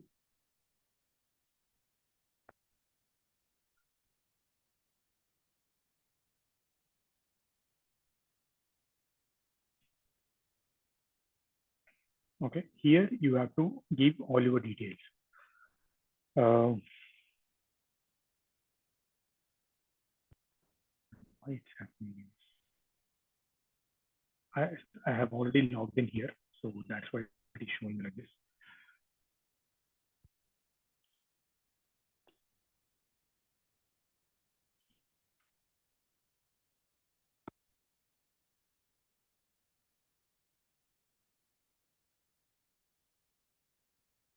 Okay, so here you can give your details. Okay, all these things. Once you fill up all these details, right? It will ask you to give a password and then get started. So you will receive an email to set the password on your temp email itself. Okay. Over here itself in the inbox, you will receive an email. Okay. And remember, don't refresh this page until you receive this particular email. Okay. Once you get that email, click on the icon and you will be able to see the password. Okay, let's do it anyway. I'll create a temp email from here.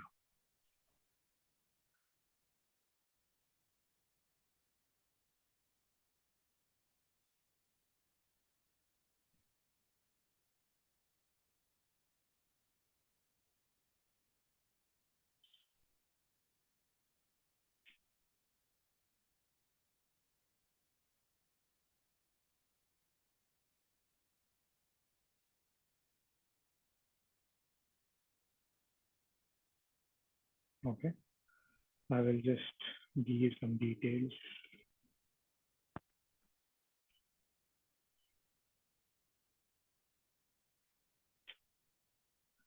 Okay, company APM-DT.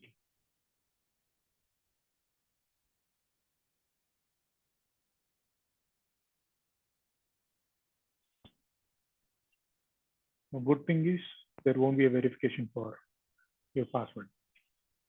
Sorry, your phone number. Otherwise, it would have been difficult to create multiple instances. Okay.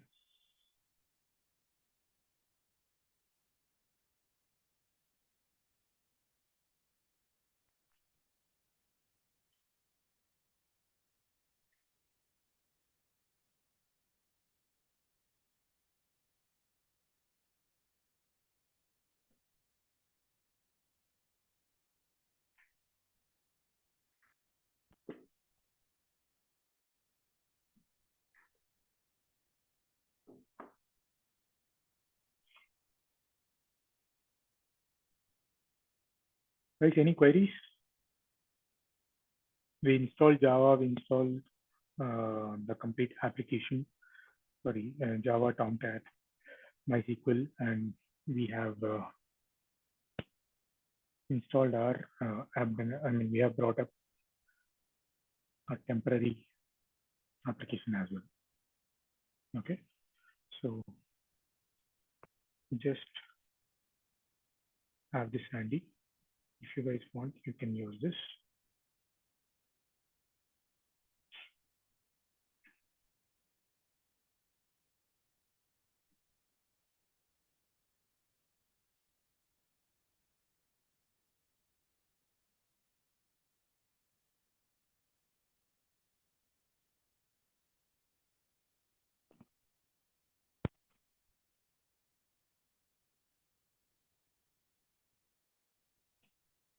Okay.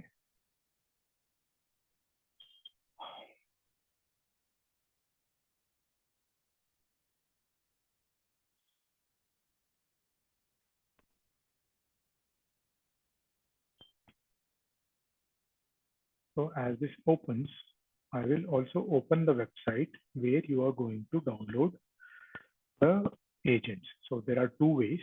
Okay, one way is to download the agent from the Getting Started wizard, and another way is to download it directly from the AppDynamics download website. Okay.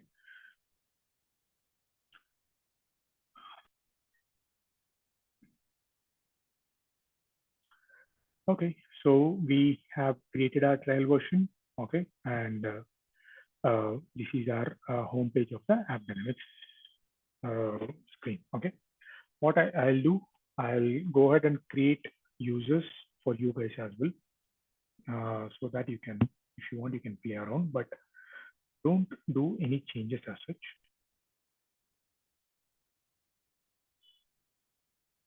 You can create multiple applications. Ranjit, can you share your email? Guys, please share your email, everyone, so that I'll create your users. Okay, as you guys share the email, so this is the home page for the downloading of your agents. Okay, so basically it will give you all the details of your account, okay, of your SaaS account. So here you have the options to select what kind of agent you want to download, and then you just click on this download or copy the URL from here, curl, and you just have to paste this particular URL on your server. If the network is allowed, it will directly download. Okay. So ensure, I think here also it uses 443. So it will just download. You also have the platforms. Okay. You can install the enterprise console as well. But for us, there won't be a license. Okay. Now,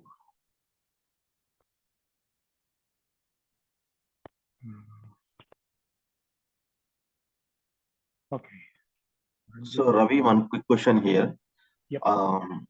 So I understand you're opening the AppDynamics, but how about the application? Like, can we also access from our browser from here, from our end? This one, right? Yeah, that application, that's our application. Yeah. Yeah, you should be able to access. This is public, but I tried it, but it is not opening for me actually. I'll ping you the exact link. Okay.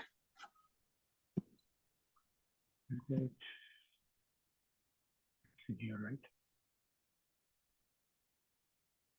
It should be HTTP, not HTTPS.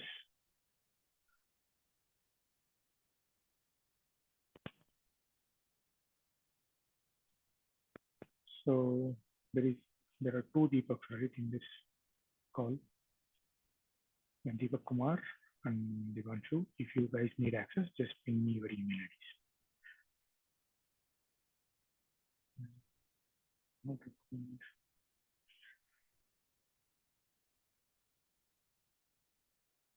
So I have given access to Ranjit on your temp email, I think. Oh, sorry, Gmail. Okay, you would have received an email. So just go ahead and set your password. Yeah, I'm trying to log in. Yeah. Sure, cool. Right now there is nothing much.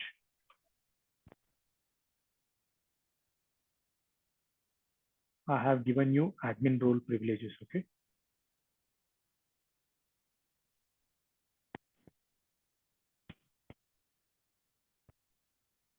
Okay, Sushmita, your login is also created.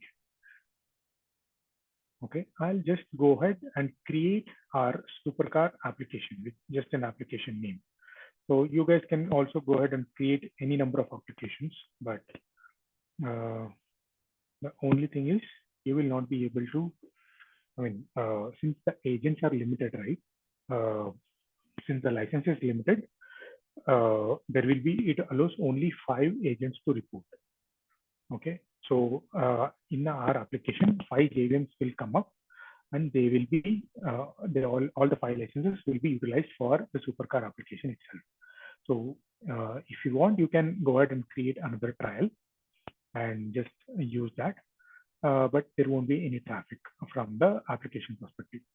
But if you still need that, you can what you can do, you can create one Azure VM or AWS VM. You can have a trial account there also. You will get around 30 days of time. You will get free resources. Only thing is you have to give your credit card details over there, but they won't deduct any money as long you with respect to AWS, you have to be in the limit.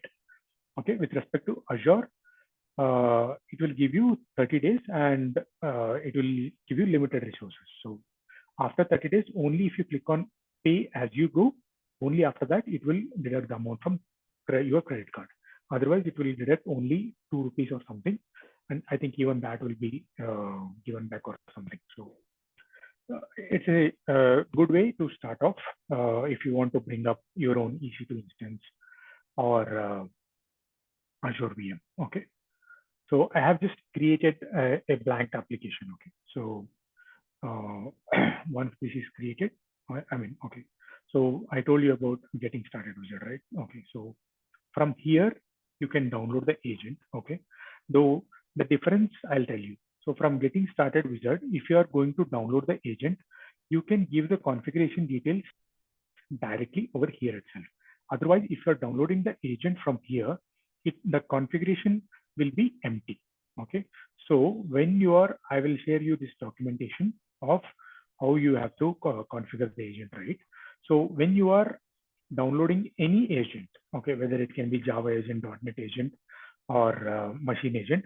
So for all the agents, the configuration will be almost similar with respect to the agent side. Okay, controller info XML is the place where you are going to do the controller configuration. So when I said configuration earlier, I am saying about the controller configuration. Okay, so you are going to give the controller details over here. This will be the kind of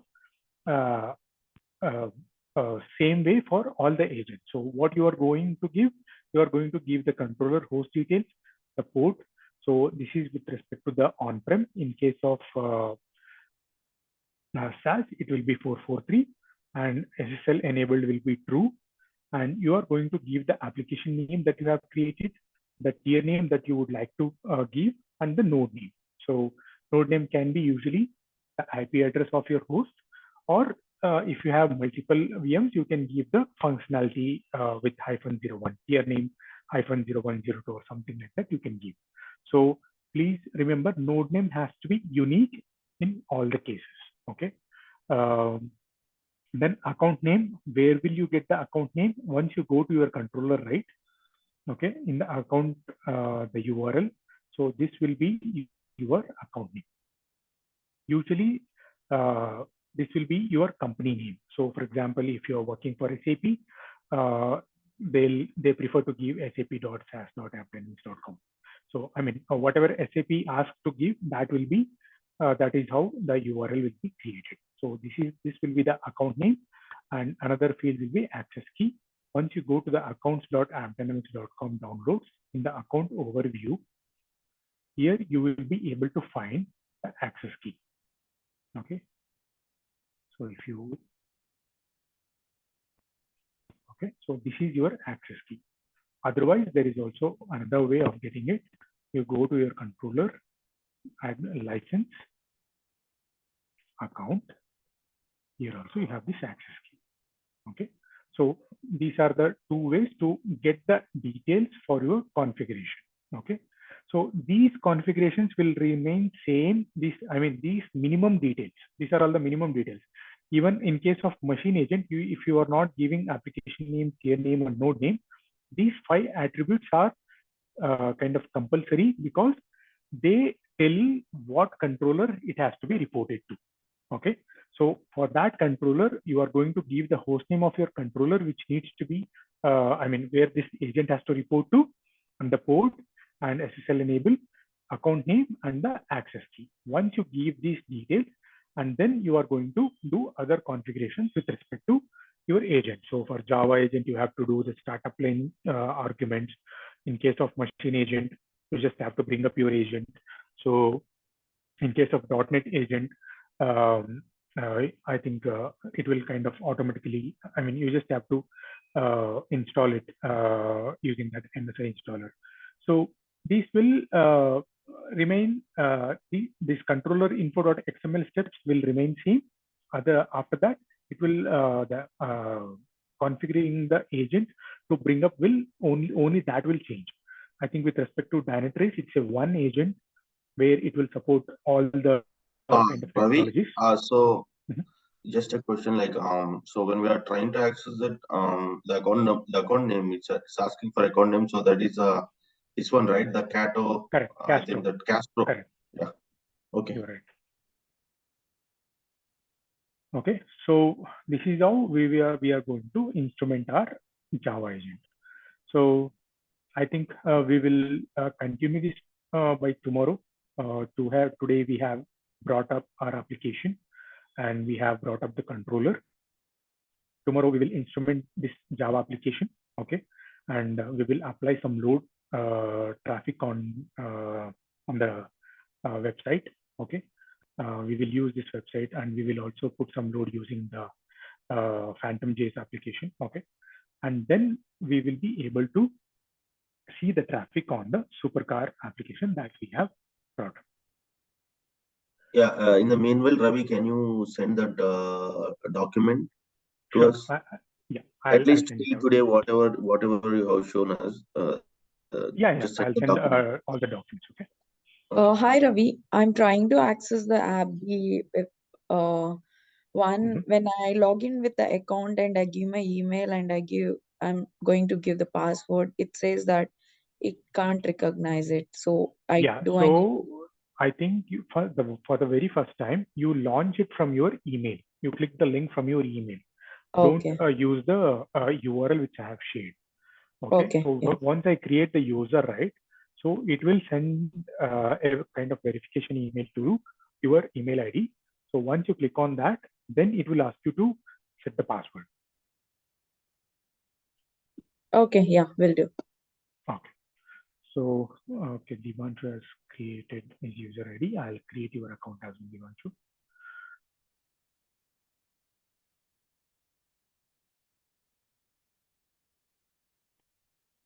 Any other queries, guys, in today's class?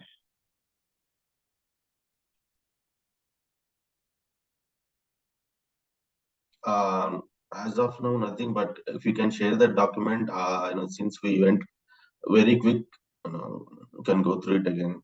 And okay, so you guys felt it was kind of fast. It's not like that, but the thing is, we are looking at a very small screen, and the slides are not really. Okay. Basically, the I main. thought of actually I forgot that actually. I thought of sharing you the slides here itself. Okay. So the main thing is the architecture level. I want to have a clear understanding on it. So since you went like showing on the slide, again. No, I think you can, for architecture I use this PDF. yeah, this one. Yeah. So I want to go through once again and see. Sure. Yeah, I'll share this. Any other of you else share your email? All right. Okay, Sushmita, you got the answer for account? Yeah, I will try from my email. No, account will be this one. Yes, Castro 212. Yeah, got it. Okay. So let me see. I think, will I be able to share the document from here, Deepak? Yeah, I can. Okay.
Hi Ravi. I'm trying to give the account number, username, and password. Still, it says login failed.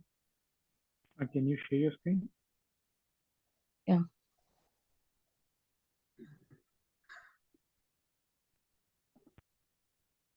Just give me a second. So I think you should be getting the complete recordings, if I'm not wrong.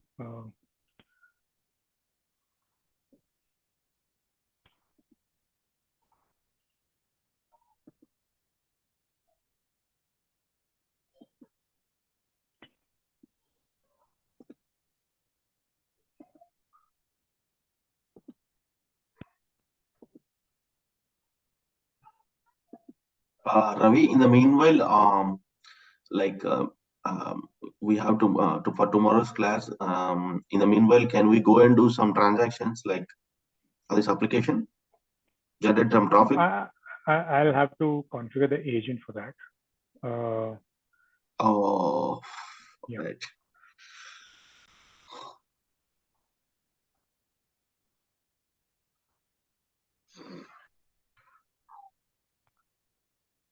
So I don't want to do it fast, so that's why I'm just keeping it. Otherwise, Yeah.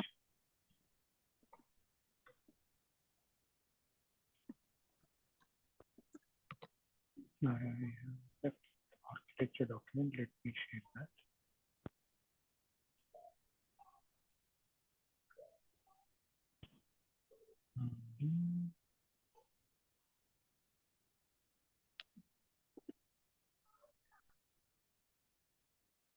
Now it's working, Ravi. Sorry. Cool. Okay, so I have shared 4 documents for you guys. Okay, architecture document and the PPT which I am using, and installation application sample installation, and how do we clean up. Okay, and also I have shared the document for your on-prem installation steps as well. Okay. Yeah, got it, Ravi. Thank you. Good. Okay. So anything else? Shall we close for today? Yeah. What time tomorrow is the same thing or? It's the same time. Okay. All right then. Let's catch up tomorrow. Yeah. So do you guys want to push 1 more hour, or is it fine? Like 6 p.m. IST. I think let's do it same time. That's fine. Okay. Okay. Thank you, everyone. Thanks for your time. Sure. Thanks, Ravi. Thanks, Rami. Thanks, everyone. Bye.